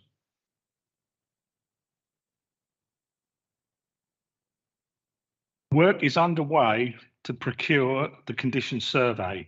The organisation needs to refresh information on property condition, investigate existing data held in various formats, capture ongoing incoming data, as well as combining all into a financial database.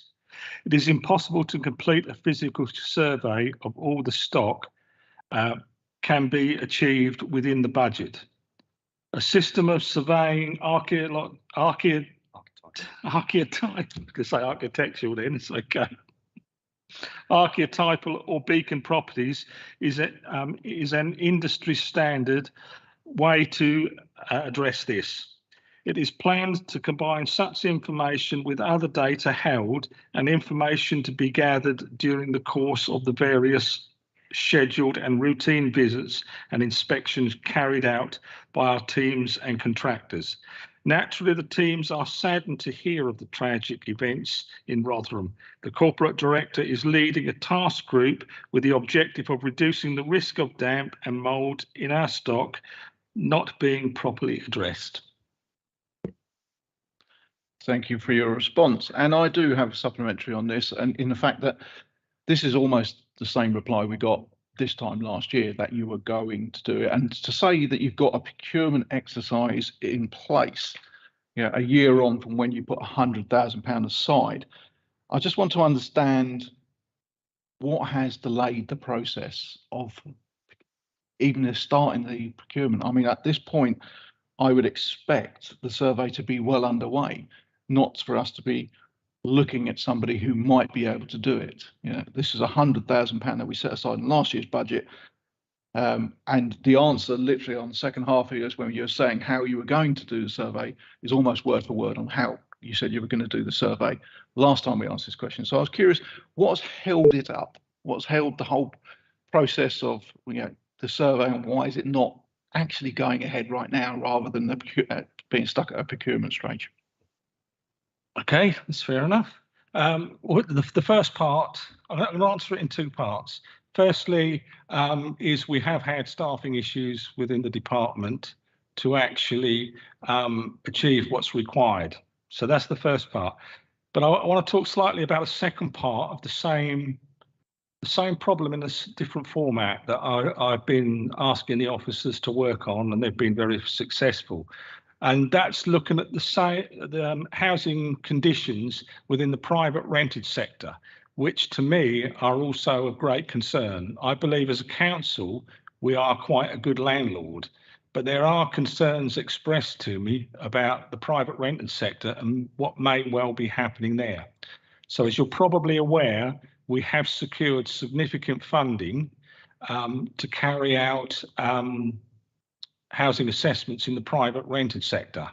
And we'll be starting that in Jaywick Sands. And my intention is, as it gets underway, to look at other areas and suggestions that are made to me of Walton and possibly Harwich and Parkston.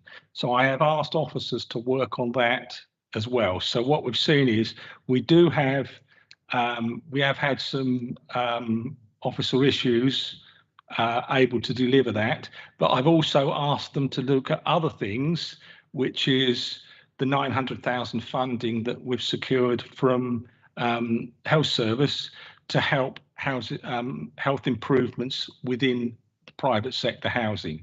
So if you like, maybe I've split to a degree, I don't know, but as housing portfolio holder, I do get complaints about private housing, and I think that's something we need to push on as well, possibly more than the council housing side of things. I hope that explains what my thinking's been. Thank you for that. So staffing issues, I think the whole world seems to be having a staffing issue at the moment. There's a lot of things that we just need staff for. I think every council's having the same problem, so I completely understand. You may be aware that we are currently recruiting for the team for this private landlord project, and we do have a team leader in place for that. Oh, no, I wasn't aware, so thank you for that. So a couple of small questions based on your answers just now. When are you planning to do the stock condition survey for our own council houses, and B, when are you planning to do the stock condition survey for external housing, and C, sorry to put it in three parts, what is the political decision to preference external to our internal stock? Right, we'll go through each one as I can. First, the preference for looking at external is, I suppose, to a degree of perception by myself that as Cabinet for Member Housing, when I tend to receive concerns from residents, they tend to come from the private sector rather than the council sector. And I think we are a good landlord. In fact, our tenants tell us we're a good landlord. And I think there are good private landlords out there, but I think there are not so good private landlords out there. So I wanted to look at that. This was a money that we had an opportunity to secure, and I thought it was the right thing to pursue it, because in effect it's additional money coming in that we can look at.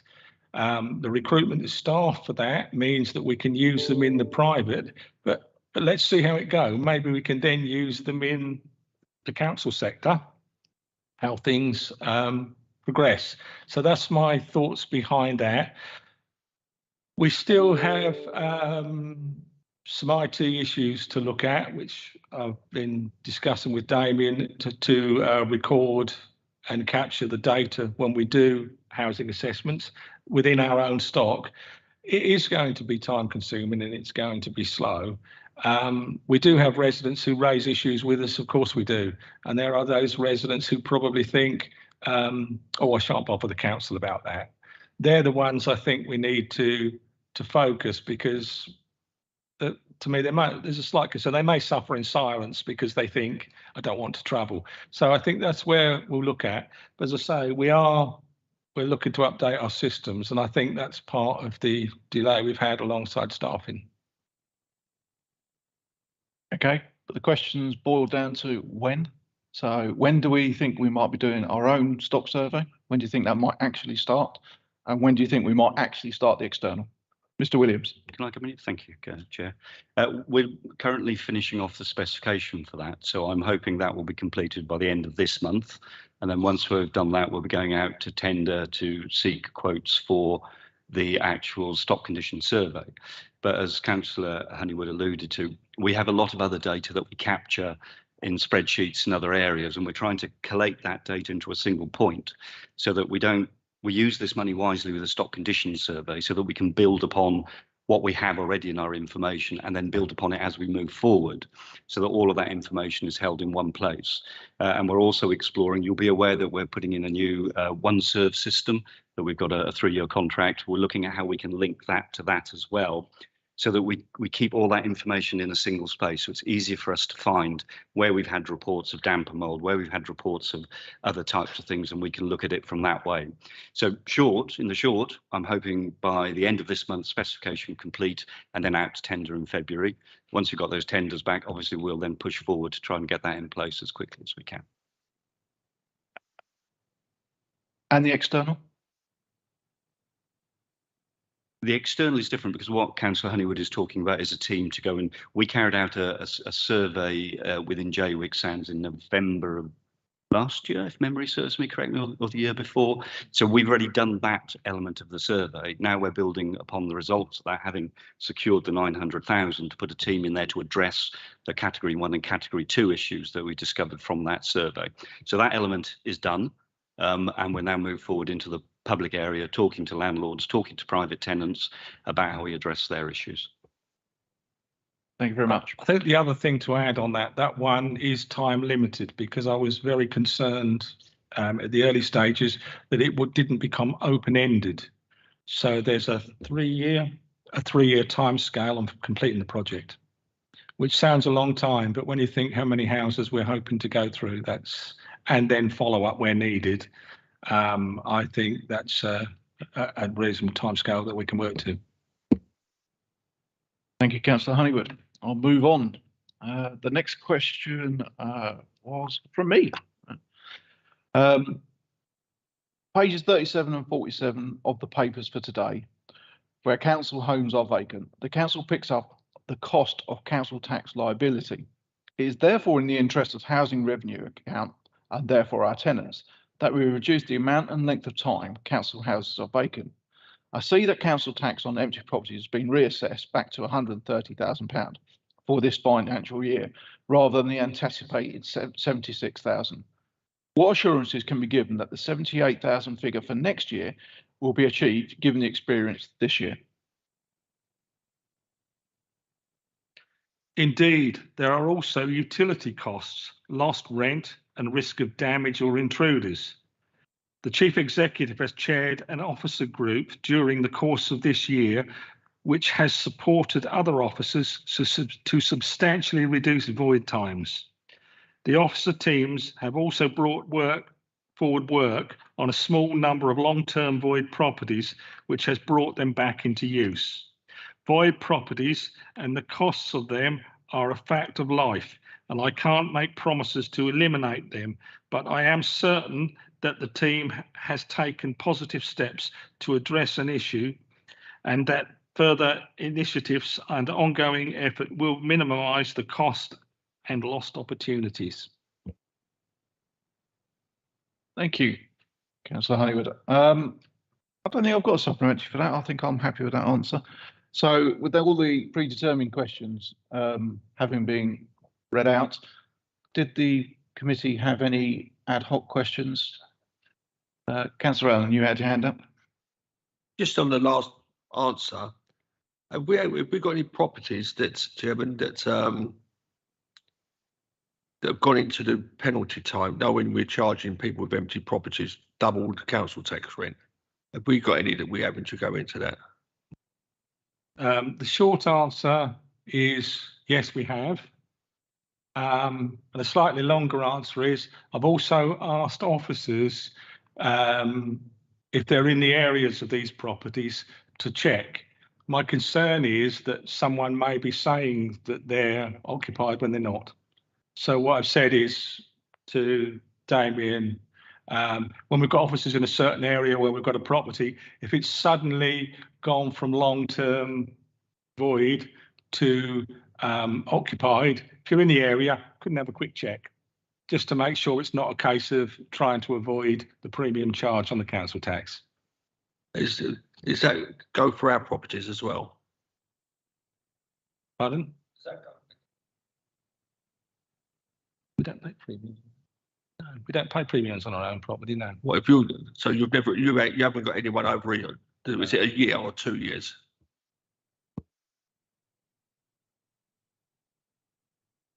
Sorry, would you mind repeating the question? Saying is, we do the private sector. What about our own housing? That you say you've got some really long-term voids. Do we get charged for having empty properties? Not as far as I'm aware. I'll double check for you, but no, I don't think we do. That would be an incentive, Chairman, if we did charge for ourselves for that budget.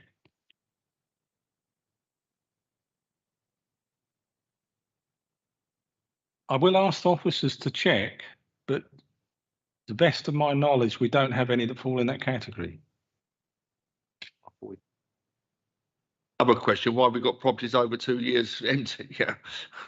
You may be interested to know that our void rate is down to 2.41%, which is the lowest it's been since 2015. That is good news. Perhaps we can get a written answer for Councillor Allen after the meeting. Okay, right. Any other questions for Councillor Honeywood or his officer?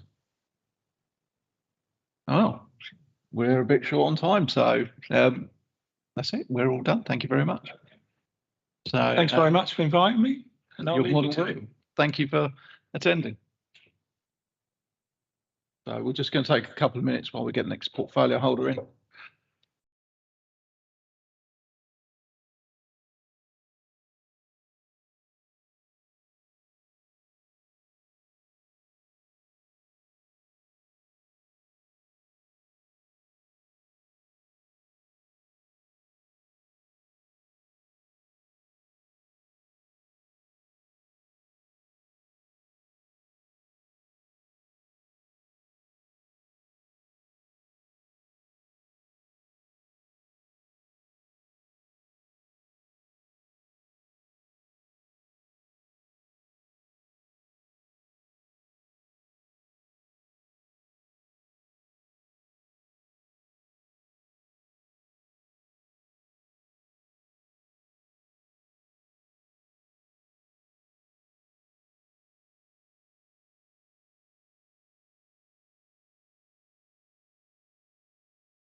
action are required to deliver long-term financial stability of the council.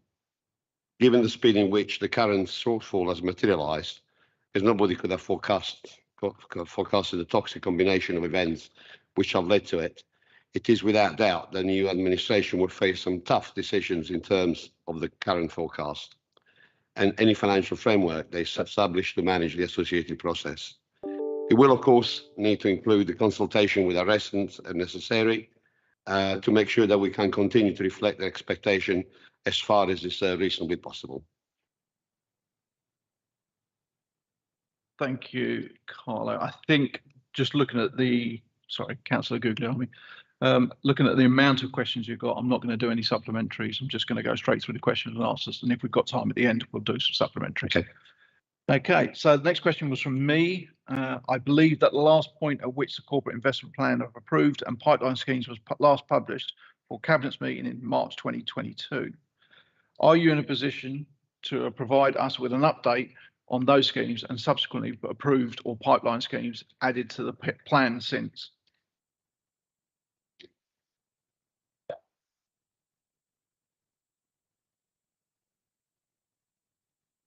Of the corporate investment plan will be delayed until such time as the council had a clearer position on its future financial position, given the scale of the challenges emerging during the year. This still remains the case. However, a number of urgent items have been subject to separate decision during the year, along with the unavoidable items set out in the budget report that was considered by Cabinet at its meeting on the 16th of December. I'm happy to provide an update in due course as part of the relaunching the corporate investment plan process going into 23-24. Thank you very much. The next question is from me also. From page 25 of the papers today, I see that in 23-24 there is a proposal to apply 1.433 million from the corporate investment plan reserve and 2.339 million from the building for the future reserve to balance what would otherwise be the general fund deficit in that year. However, the forecast risk fund exists to provide that the type of support for the general fund, and that is not proposed to be used in 23-24. I understand that it is now proposed to be used in 24-25, but my question is why the forecast risk fund was not used first. Local government finance changes year to year. Just look at the change from last year to this one. So why would it not have been better to propose to use the forecast risk fund first before exhausting the corporate investment plan and building for the future reserves?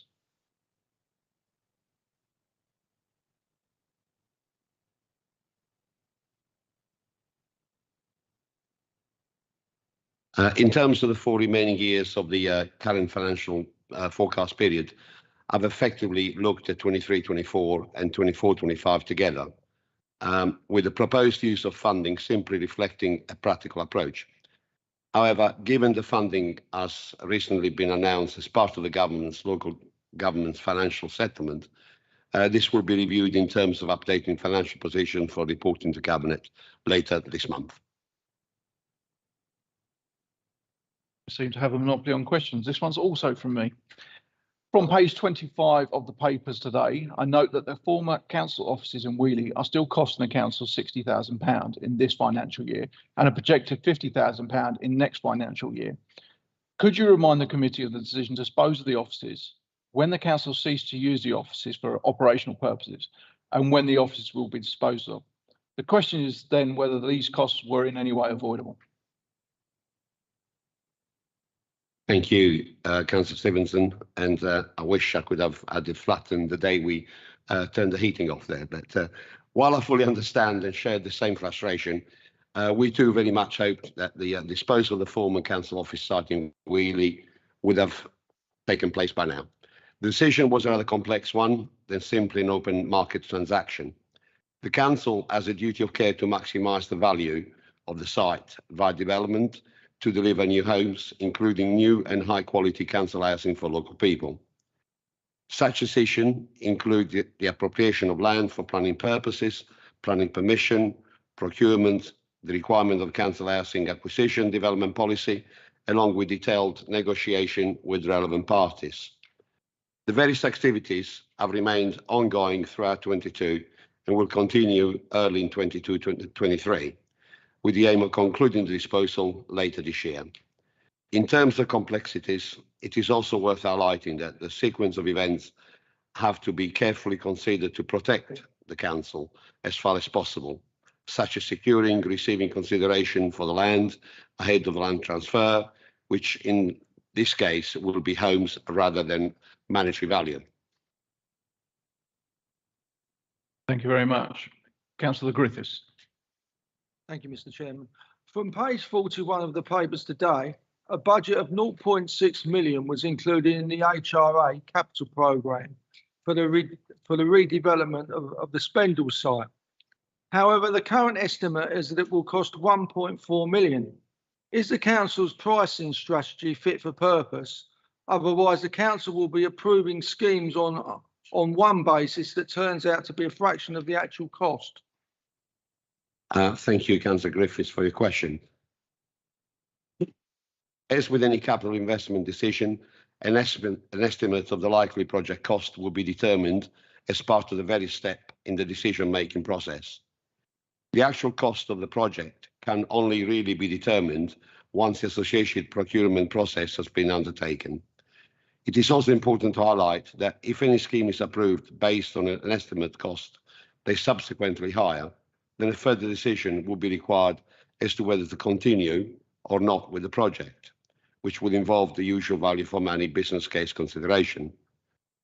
Based on the above, it is not necessarily a question of pricing strategy not being fit for purpose, but rather around the strengths of the wider governance processes that protect the council overall position. Notwithstanding the above, the accuracy of initial estimates is an important point to raise, which I will highlight as part of future investment decision going forward. We must, however, all be very mindful that the current turbulent situation from an inflation point of view has caused havoc in many areas, especially with the raw cost of materials spiralling out of control. Thank you, Councillor Goodhart. Councillor Griffiths. The next question is from me. The council is nearly halfway through its 10-year financial strategy. I cannot see that the report references that strategy, accepting that any forecast can only reflect what is known. But will Cabinet receive an updated or extended 10-year financial strategy, which includes a review of what has occurred in the early years of that strategy? Thank you, Councillor Stevenson. The review of the long-term strategy is effectively undertaken each year as part of the wider budget setting cycle. As set out in the earlier reports, it is proposed to review the long-term approach during 2023, which will be a key consideration again for the new administration after May. Thank you very much. Another one from me. What direction have you given officers in reviewing fees and charges for services/functions you are responsible for? The fees and charges I'm responsible for, it's very limited and it rests with legal. So this high-level direction was set out in the report considered by Cabinet on the 16th of December 22. Hopefully, you are therefore happy for me to just reference page 145 of that agenda, rather than reproduce the detailed information in my response here. In terms of the services function I'm responsible, we have applied a 12% increase, which would produce an extra £10,000 of income, with the exception of solicitors' hourly rate, which has been capped to 6%, as this is an area where the council cannot make a profit, but only allowed to recover cost. Therefore, a lower increase around the rate of the pay award, which Unison averaged at 7%, is justifiable. The 12% increase also applies to any external hire of the corner room, the Whitelaw room, and the committee room. Thanks for that response. It's one of the more detailed ones we've had. Okay, another one from me. The council has entered into the agreement with Essex County Council to provide procurement services for it. What other areas are shared services with other councils are being considered? Yes, thank you for that question. As discussed previously, shared services have been recognised as a potential element of the council wider response to the financial challenges that it faces, rather than an issue that's been explored in any details at the present time. Thank you very much. Another one for me.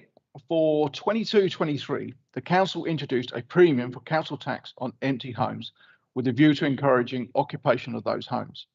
Can you tell me how many empty homes in the district there are at the start of the year, subject to the premium, and how many there are currently? And do you regard the introduction of the premium to be working? As an addition to the above, would it be possible to introduce a similar premium for second homes in the district where individuals live elsewhere and only visit the district occasionally? Yes, thank you for that question. The most recent position was set out in the report to full council in November 2022. So hopefully you're happy for me to reference page 142 of the agenda rather than reproduce the information in full. In terms of second homes, the council does not have the power as yet to levy such premiums at the present time. As set out in the report, full council highlighted above, the government are, however, considering this, so will be kept under very close review. Thank you, Carlo. Next one is Councillor Griffiths. Thank you, Mr. Chairman.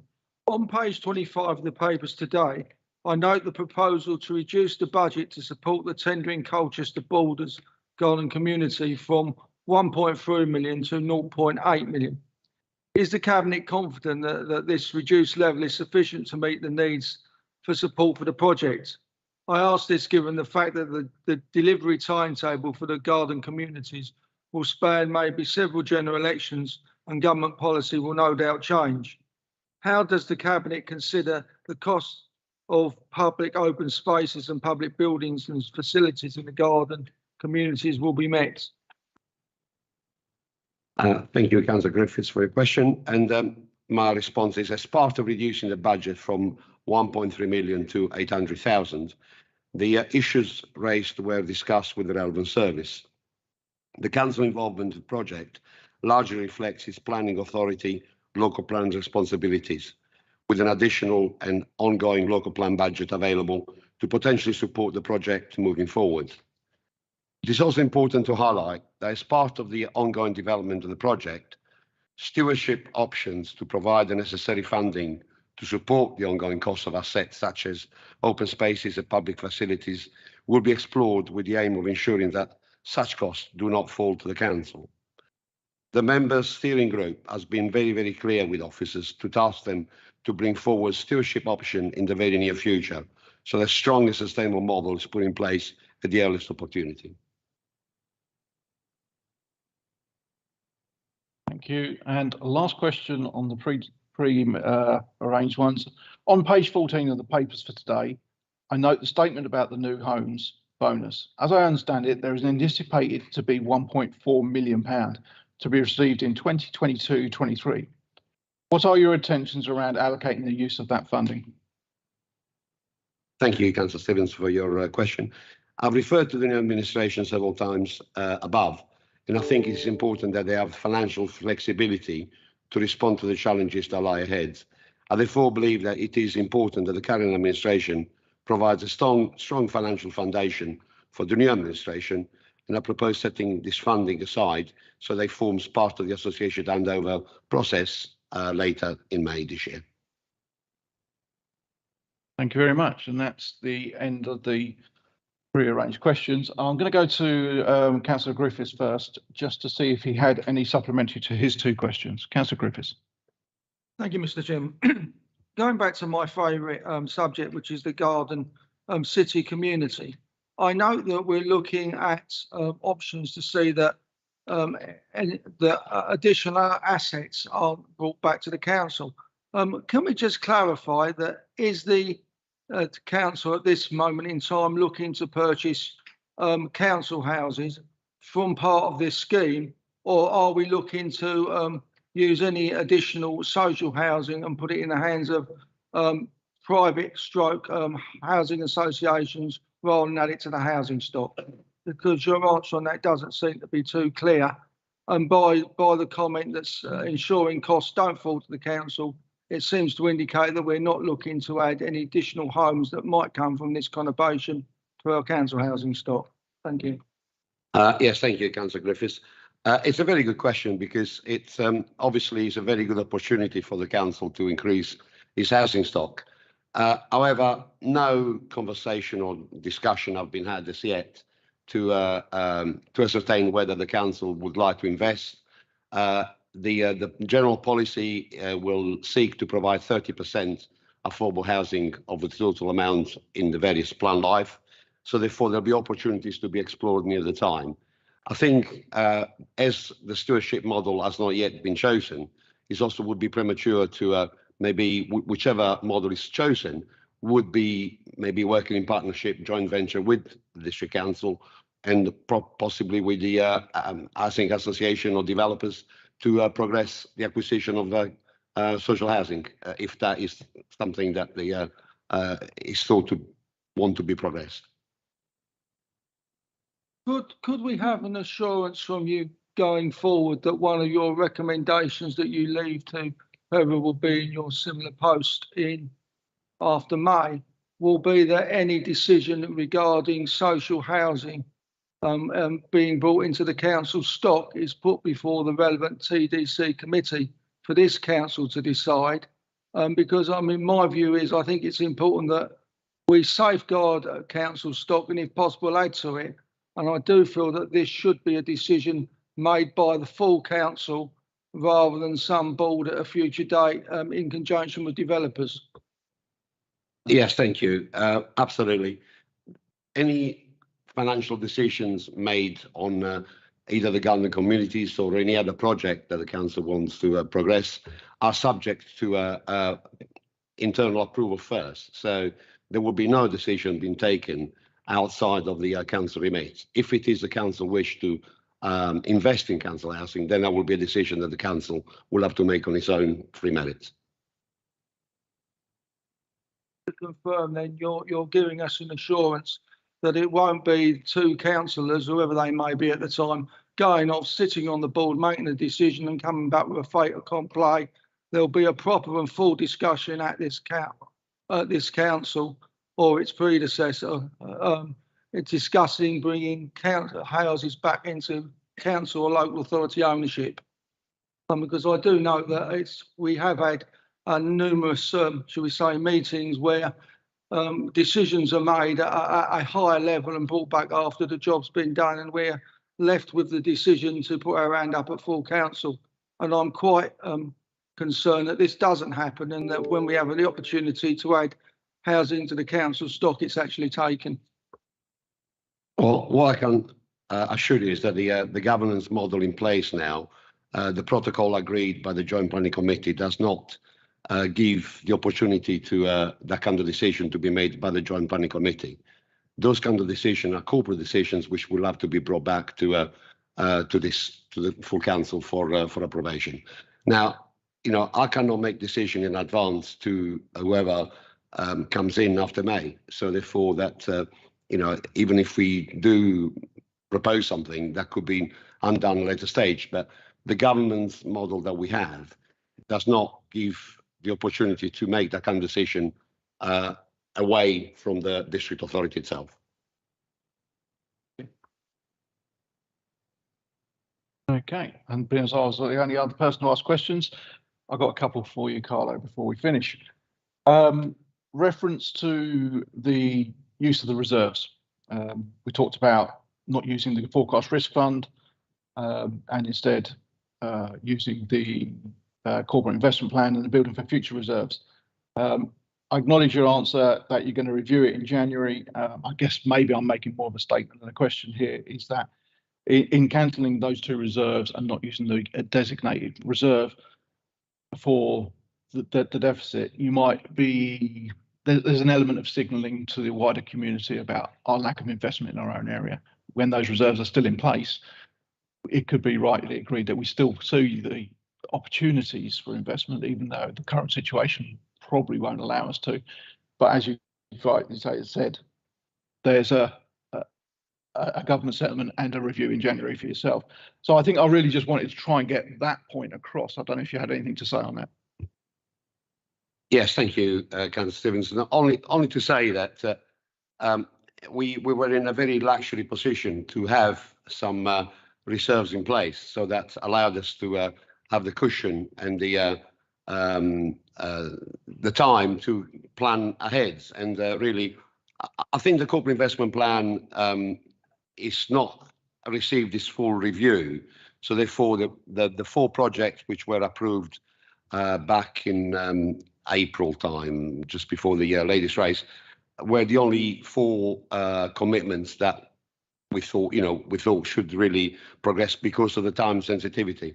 As for the rest, it's as I said, it's been unprecedented times. We've not really had the experience anything like that before, so it was best to use that pot first. But as I said, going forward, we've had to look for 2 years as opposed to just 1 year and then think about the following year.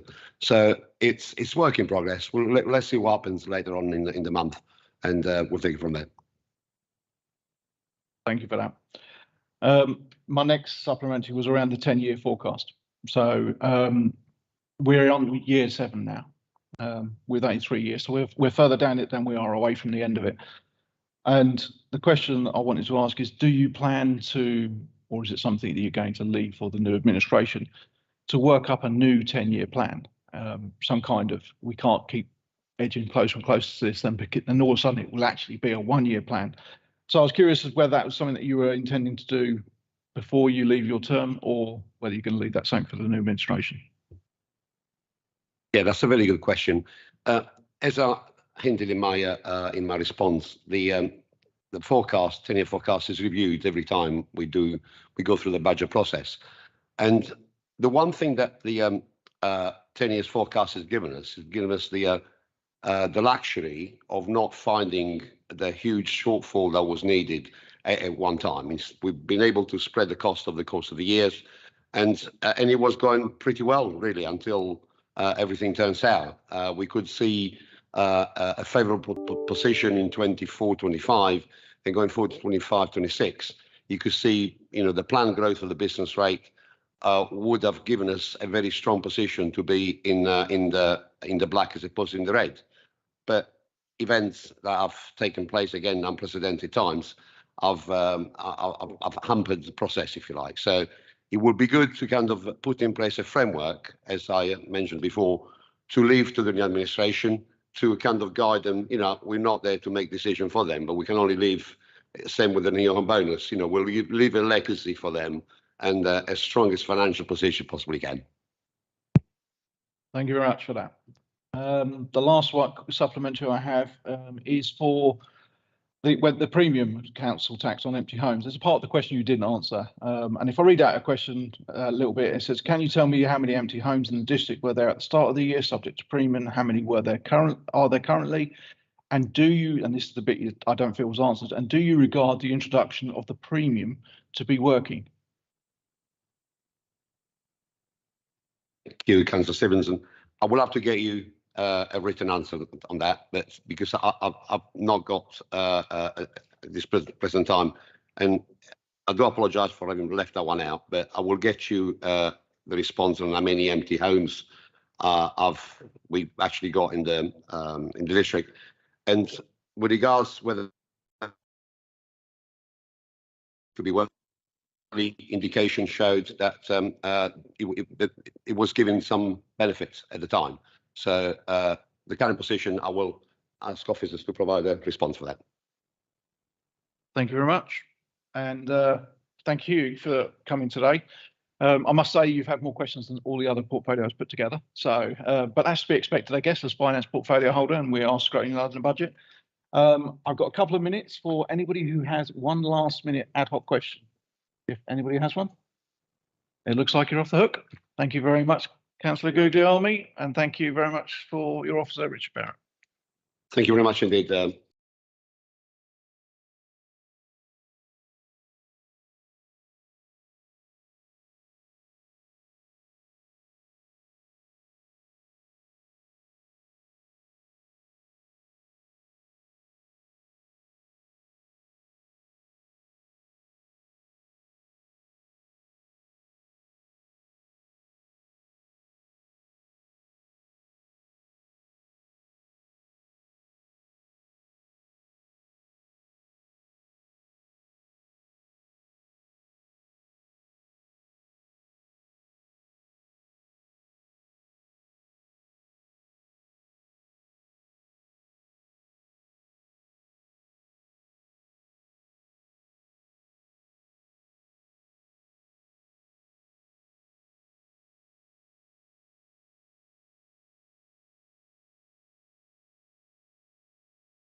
decisions. And no one is pretending that no one's going to want to make those decisions. Nobody gets into office, becomes leader of the council, becomes the cabinet member for finance, or even gets elected in the first place to shut things down like that. I don't think. But we do need to be real. We do need to cut our cloth according to our means, and our means are going to be greatly restricted going forward.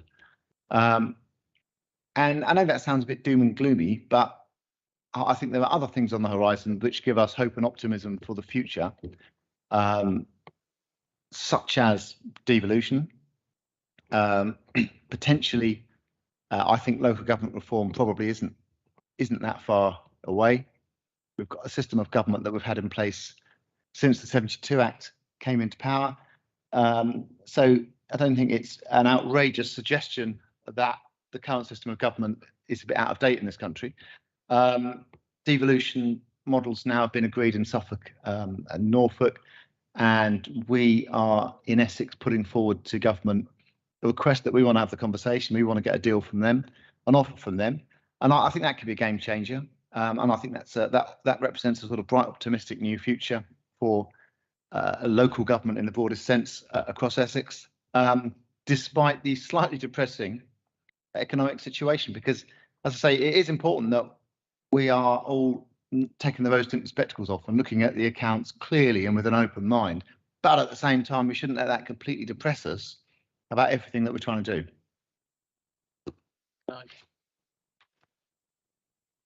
Just in terms of that, thank you for that. And I think that I was asked by somebody about what does the difference in our budget actually mean to us, and I was trying to equate what would it feel like for an individual. And if you said that you used to earn £22,000 a year, then it's gone down to £14,000, and now it's going down to about £11,000 a year. How much difference in your life is that going to make? That's when it starts to feel at home, is that's what's going to hit somebody if that's in their pocket. And exactly the same for the council. It's just put some noughts on the end and multiples of service. But in fact, that's what the sort of impact on people is that they're the sort of challenges we have. We can no longer salami slice and say, oh, we can make some efficiencies. We can get, we can buy pens cheaper. We can do this, that, and the other bit cheaper, because you do not get 3 million out of a budget just by doing some salami slicing. You do not get in terms of working with others sufficient savings just to say, oh well, actually if we combine a contract, you're going to make £3 million back out of it. That's just not going to happen. So they are difficult decisions. And I'm going to say this as not a politician, but as the person who's as the head of paid service and is going to be working with whatever administration and whoever is elected after May. Is during the election, don't make promises that we can't afford after the election, because after the election it is going to be it is going to be difficult for whatever administration to, and as returning officer, I'm certainly not going to be starting here and talking about the election incidentally, but in terms of whichever administration is returned, they are going to be sitting in this room, in that room, whichever room it is, making those decisions, and around that table. So in the elections, it is about how do we go forward. Now you'll have different priorities as members, and that's right. But actually, the other thing we do need to do and will need to do is slim down in terms of the corporate plan and looking at the aspirations of what we want to do and be focused, because we still do have some funding and we can put it to individual things, but we can no longer have the plethora. And actually one of the key issues is going to be about how we achieve the savings. We've seen other authorities, and an absolute credit to Richard Barrett in the way that actually, with the way he's worked through the forecasting and in terms of the 10-year plan, which has therefore kept us in the position in which we are, i.e. we can afford our services and that we have got options, because some authorities haven't. And Neil's right, it's obviously because a challenge for them, and the total figure of them is actually 1.5 billion. The 450s is with the bit that they actually can't accredit for. So it's even worse than that. But there are a lot of authorities who are at the moment, looking at more drastic measures because they cannot they cannot have a sustained budget. And as I say, credit to Mr. Barrett and the team in the way in which they have achieved that. So just to say that it's a difficult road ahead for us all. Thank you very much to the pair of you. Has anybody got any questions? Councillor Scott, you had your hand up first. Welcome, Councillor Stock and Ian Davison. The Thurrock situation, can you give us a rundown of exactly how much and the free trenches of money we're getting, and are we getting a bit of interest back? And I'd be interested to know of the free. Thank you. So I've already given a written answer to members on that one in detail, because obviously you've had inquiries. We can give an update, but that has been written out to members. So if I may, I'll refer you to the written I gave, and also what went into all members. You did indeed. So thank you for that. Councillor Griffiths. Councillor Stock, during your address, you mentioned bin collections and leisure centres and decisions that have to be made. Would it be possible for you to give us some sort of time scale of when you expect these changes to come in, or when you expect the decision makers to make the decisions, whether it be this year, next year, or at some stage in the future? And in regard to your, shall we say, enthusiasm over a devolution in local government, for those of us that are worried about this new reform actually being some form of a centralised collectivism, where any form of local democracy is made by remote bureaucrats in Chelmsford or in some other place that have only probably seen 10 been on the map. Could you give us some assurance that there'll be proper consultation before any changes are made that may affect the democratic representation or changes to local government in this area? Thank you. Sorry. Before you answer that, the first part was a budget question. The second one wasn't. Feel free not to answer the second part of that. I like the second bit more. No,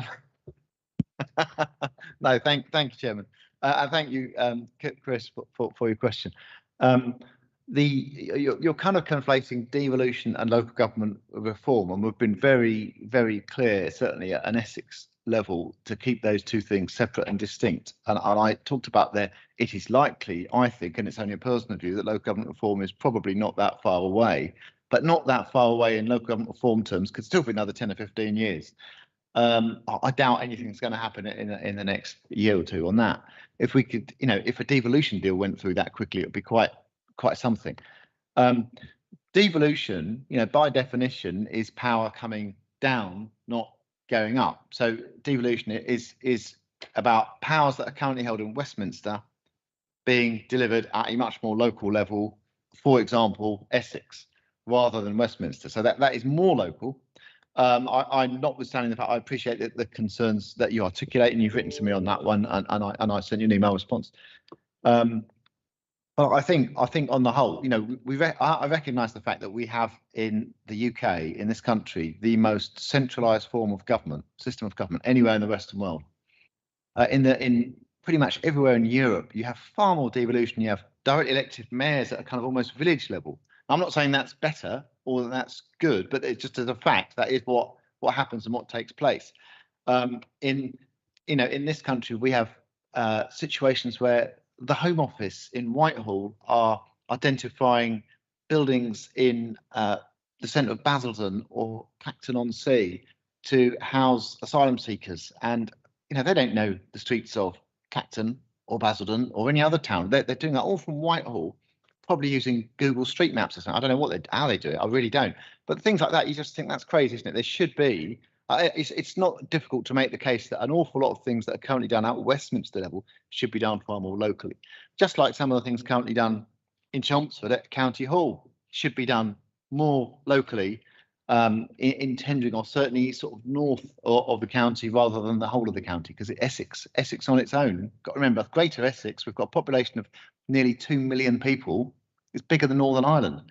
It's as big as a lot of European countries. It's just Essex. So we are already a massive area. So the first part of your question, the finance bit, which I gleefully skipped over, you'll have to remind me, sorry, just point me in the direction of that again, Chris.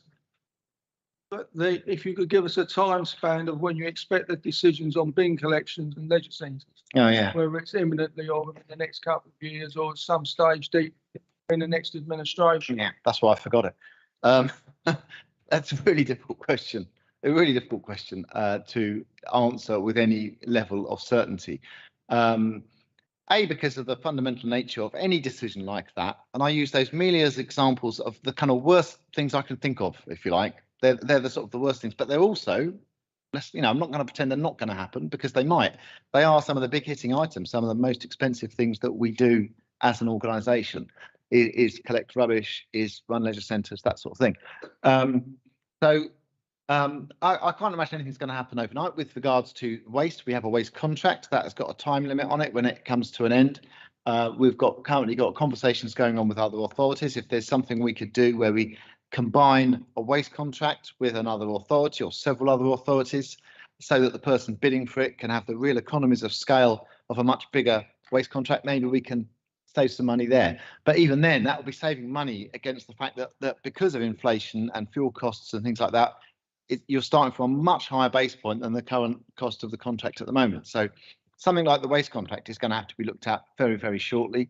I can't remember when the current one runs out, but yeah, so we've got to start conversations on that pretty much immediately. Decisions on things like leisure centres, it's going to be an ongoing situation. I think we've got a budget going through that's just hopefully getting agreed in the next few weeks. Which will be for the next year, and that takes us over the election. So for the new administration, whatever that looks like, post-May, we'll be running on that budget. And as Ian was saying, really, it's regardless of who is running the council in May, whether that's me, whether that's Terry, whether that's you, whether that's whether it's someone we've never met before, or political party we've never heard of before, they're going to still having to be facing those tough decisions. And I think the key bit of advice that Ian gave in a completely non-political way was the fact that the danger is of people making promises that, if you elect me, it will be jam tomorrow, because there's not much jam to go around, basically. I appreciate that's a bit of a vague answer. I can't really give you definite dates or anything like that. I don't know if you wanted to add anything in. If I may, I mean, you asked around the timing for decisions. Now, obviously, at the end of the day, they are member decisions. So members will make those decisions, but we will be pressing that they are made in the new administration reasonably early, because the budget challenges. There's a telescopic impact every year that you leave something. Actually, it has a telescopic impact on the next year and the next year. Because if you haven't done your 3 million for year one, it mounts up to year 2 and year 3 and so on. So there will be the pressure on members to make those decisions quickly, to have that information before them. There are requirements if we're fundamentally changing a service to the public, because you asked about consultation, fundamentally changing services to the public, then we're required to consult with them. The decisions around consulting, but also at the end of the day, of course, is that we'll be mindful of the challenges within the budget. So the decisions still have to be made. So if people said, no, we don't want to make that change, you take on board what some of the conversations are, but it's not necessarily that you say, oh, well, okay, we won't change anything, because that's not an option in terms of finances. So your question around how quickly, in terms of, well, we'll be pressing for the new administration to be doing that. In terms of consultation, yes, there will be consultation as we're required to do. But the other thing is that the new administration will be, and I mean all members, and I say the new administration, I mean the new councillors will be very much a part, and we're looking at a programme with the new council about having those conversations, informing them, where we've got new councillors, so that they understand the sorts of things that obviously you are already exposed to, see regularly, about the position in the budget and about sort of the options available. Because the challenges for will be not, oh, well, when can we put that off 2 years, 3 years? We will be looking and needing decisions for the next round of the budget. Okay. It's been a bit of a different tone from last year, hasn't it? So I'm going to move us on to the next question. I'm going to read it out again. So we have heard from try again, click the page mark. Do you still believe in the value of Freeport East and the financial gain this is supposed to bring?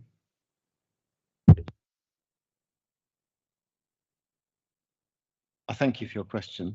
It's quite well timed, actually. Because if I'm looking a bit bleary-eyed, it's because I didn't get into 1:30 this morning.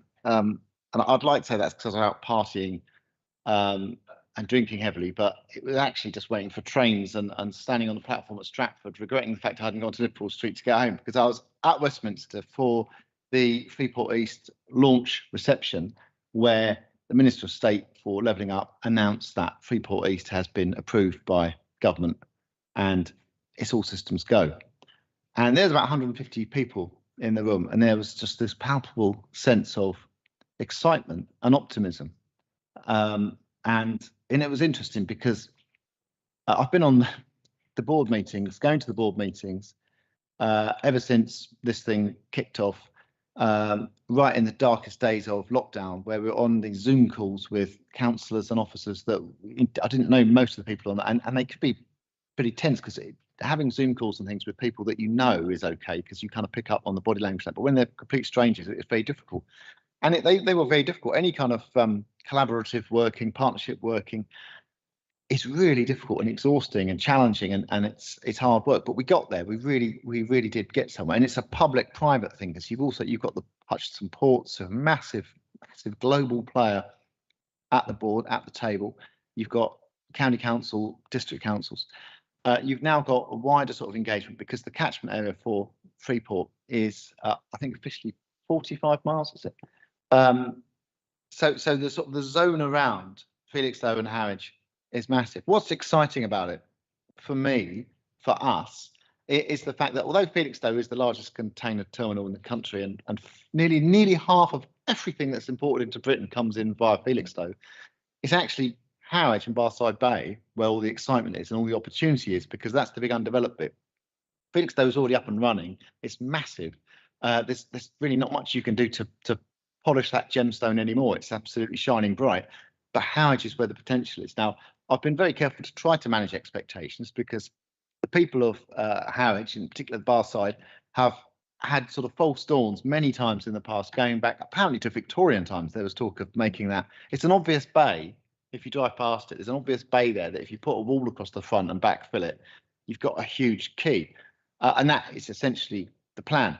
Obviously, it's a vastly expensive thing to do, and it's going to require some government funding, which in the current economic climate is an optimistic ask. But the Freeport's got the thumbs up. It's got the green light. The Freeport is going to the Harwich Freeport is going to be a green energy hub. So you're going to see it's going to be literally at the cutting edge of the world's green energy sector.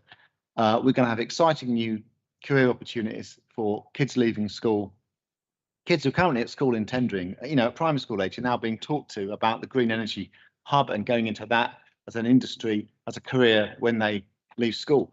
And it is that we had a professor there from the University of Essex, one of the vice chancellors or pro-vice chancellors at the university, and he said this is the most exciting thing to happen in the east of England, frankly, since the University of Essex was announced in the early 1960s. And I think that's no exaggeration. It's really, really exciting. Now, don't get me wrong.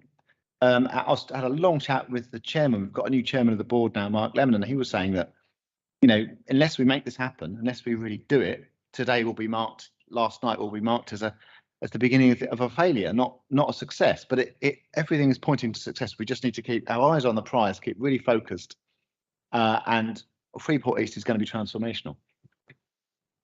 Just a couple of things on that one. I know this perhaps is not budget related, but it's a really fascinating subject, because it's like, suddenly Tendring is as a House of Commons being talked about as being the big opportunity for this country, for the East-West. It'd be like a football team who's always been in a lower place in the league and suddenly finds itself at the top, which has not been for a long time. So there's those sorts of positions whereby suddenly we have an opportunity for the whole of the east of England, which you've not seen before.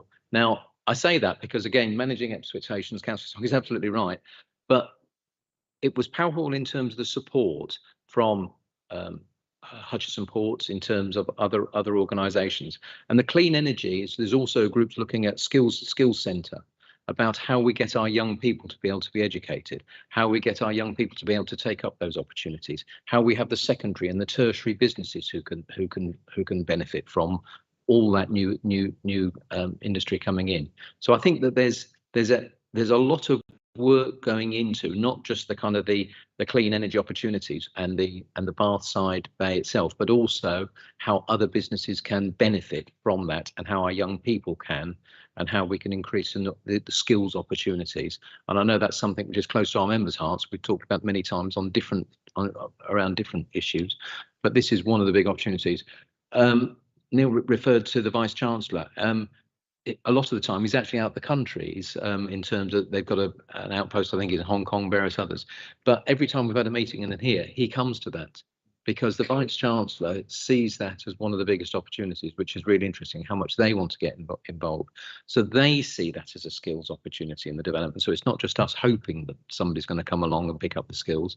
We're seeing that close working with the University of Essex and also with Anglia Ruskin University. So I think that, and I know that Councillor Morrison would say it is about being careful around those false dawns, which is absolutely right. But that was a big step yesterday. That was a big step about that. It wasn't a business case now going forward. That was the next step on. So there's still a huge amount of work. Is that the beginning of the end? No, it's the end of the beginning, as somebody once said. But I think that's, you know, when we will be working hard with. But we are the other aspect around it is and again, Rich and the team have been working very hard around this. Is in terms of Freeports, is the business rates and all the benefits and the changes which happens with business rates as a result of having a Freeport, and the financial where we can use the business rates for funding for works. But there is some significant costs in terms of it, and that's still work to be done. So it's not an elixir of life. So this is the plan. It's all finished and done, and it's just about to happen. But it's certainly a massive, big step forward yesterday.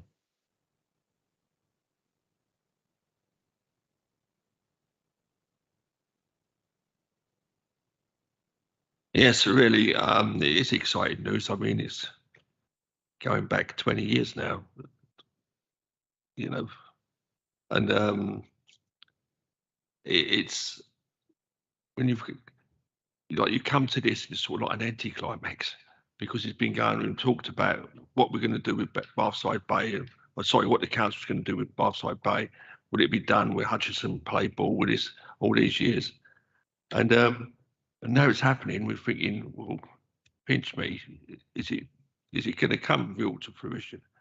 But I would like to ask if we should sort of start now, is put it out to telling the local people about this, because it's probably going over a lot of people's heads when they see it on the news. It was a little bit yesterday, and really put it in front of them now, and the opportunities for the schools to start really pushing it.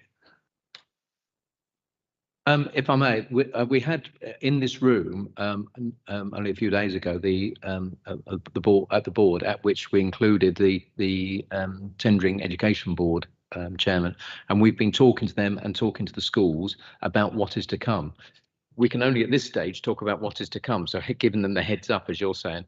But the next steps is actually identifying what the skills are, what the jobs are. So our 9, 10, 11-year-olds are starting to think about what are going to be their lifetime careers, and therefore what they need to study for 16, for 18, for 21. So you're right about the heads up is being done, but only at the moment it is a kind of what are the jobs to come. I think that once the companies who are in discussions around taking space within the Freeport, and they are major international companies, but it's at the moment it's sort of commercially sensitive. Once those start to come on board, and we can then say to them, map out the skills, and we talked to the education boards, we talked to the universities, we talked to Anglia Ruskin, we talked to Colchester Institute. So the courses which then the young people are looking at match the skills requirements of what those companies are going to want and expect in 5, 10, 15 years. And I think you'll see that some of those ones will be, there'll be careers there which we don't even know what they are at the moment, because they'll be the new energies and the new skills. But you're right, giving them the heads up now, so the schools are aware of it, so that it's that change is coming. and they are doing that. I mean, so for example, Galloper, who's already, so the company is already there, so we can talk about them, has been to Harwich School to give them talks about the work they do, what the opportunities are in there to that industry. But obviously, the Freeport will be a different scale to that. Okay, it looks like that's the end of the questions about Freeport. Has anybody got any other questions, budget related, that they would like to ask the leader or the CEO? Well, in that case, thank you both for coming. It's been a gloomy picture with a nice light from Freeport, so hopefully things will get a lot better. Thank you for coming.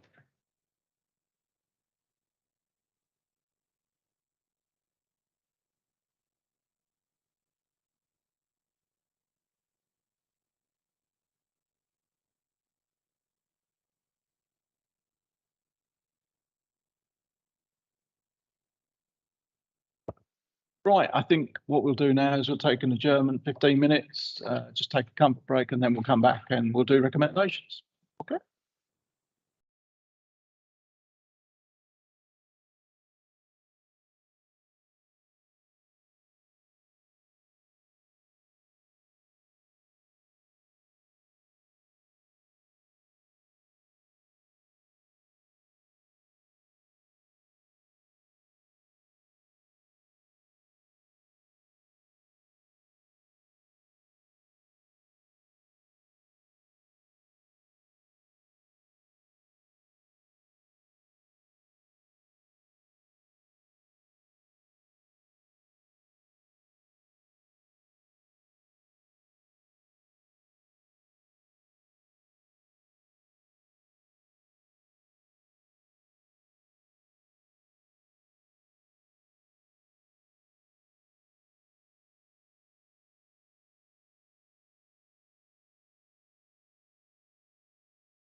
Hey, welcome back to anybody who's still watching. We've taken a little bit of a break and a chat. And I think this is the conclusion of the meetings that we've had. So it's been a really fruitful meeting. There's been quite a conversation with the portfolio holders today. And along with the subsequent meetings, not subsequent, previous meetings, we have come up with some recommendations. And those recommendations, I think, to save my voice, I'm going to ask the officer next to me, Keith Simmons, if he wouldn't mind reading them out, and bearing in mind these are the ones we've all agreed on just now. Thank you. Thank you very much. So the recommendations from the committee are, or otherwise decisions of the committee, that a comprehensive piece of work be undertaken to assess the true costs of services subject to discretionary fees and charges, including full on cost, to ensure that cost recovery is being achieved and that inadvertent subsidy of services from council tax income does not exist, where those full costs should be met through the relevant fees and charges. The first recommendation. The second one is that progress be made at pace in the coming months to ensure that zero-based budgeting is applied consistently to all major net expenditure areas for the council, and that this process should involve robust challenges to ensure that efficiency, effectiveness and economy of those services is at the heart. And as part of that, the committee would like to see realistic budgets put on projects. So there will be an additional addendum to that recommendation. The next one is to record that the failure of the external auditors to conclude in a timely fashion the audit of the council's accounts for 2021 is an impediment to good governance, including through this overview and scrutiny process, and to support the sterling efforts of the council's audit committee to address the failure with the external auditors. Next recommendation is that for future years, the Community Leadership Overview and Scrutiny Committee be requested to examine and inquire into the spend in relation to grants to statutory and voluntary sector partners, and to submit its findings to the committee in time for this budget scrutiny process. The next recommendation is that measures be taken without delay to ensure that the housing stock survey of the council's homes is commenced at the earliest opportunity, with a view to it being completed within 2023-24, that regular updates on the survey are made to all councillors, and that steps be taken to dispose of vacant council homes that have particular long-term maintenance issues, with a view to the disposal sum being reinvested in properties that are easier to maintain and potentially better meet housing needs locally. The next one is that the holding of the new homes bonus for 2023-24 without being allocated prior to the elections be supportive. That was a statement that was made to the committee. The next one is that the shortfall between income and expenditure that would otherwise occur in 2023-24 be met by utilising the forecast risk fund, and that the use of the corporate investment plan reserve and the building for the future use reserve be applied to balance the budget in 2024-25 if required. And the last recommendation is that an update on the approved and pipeline schemes within or through the corporate investment plan since its creation be submitted to this committee's meeting on the 21st of February 2023 to enable the committee to undertake an inquiry into the process around that plan. Those are the recommendations and decisions, Chairman. Thank you very much. I'm going to propose them. Can I have a seconder? Okay, I'm going to Councillor Barry, and is that unanimous? Happy? Everybody happy with that? Yeah, everybody's nodded, so we'll read them in. Well, that brings us to the end of our meeting. Thank you all for your time. It's been a couple of long, hard days. I appreciate all the efforts you've all put in, and look forward to doing this next year. So thank you all very much.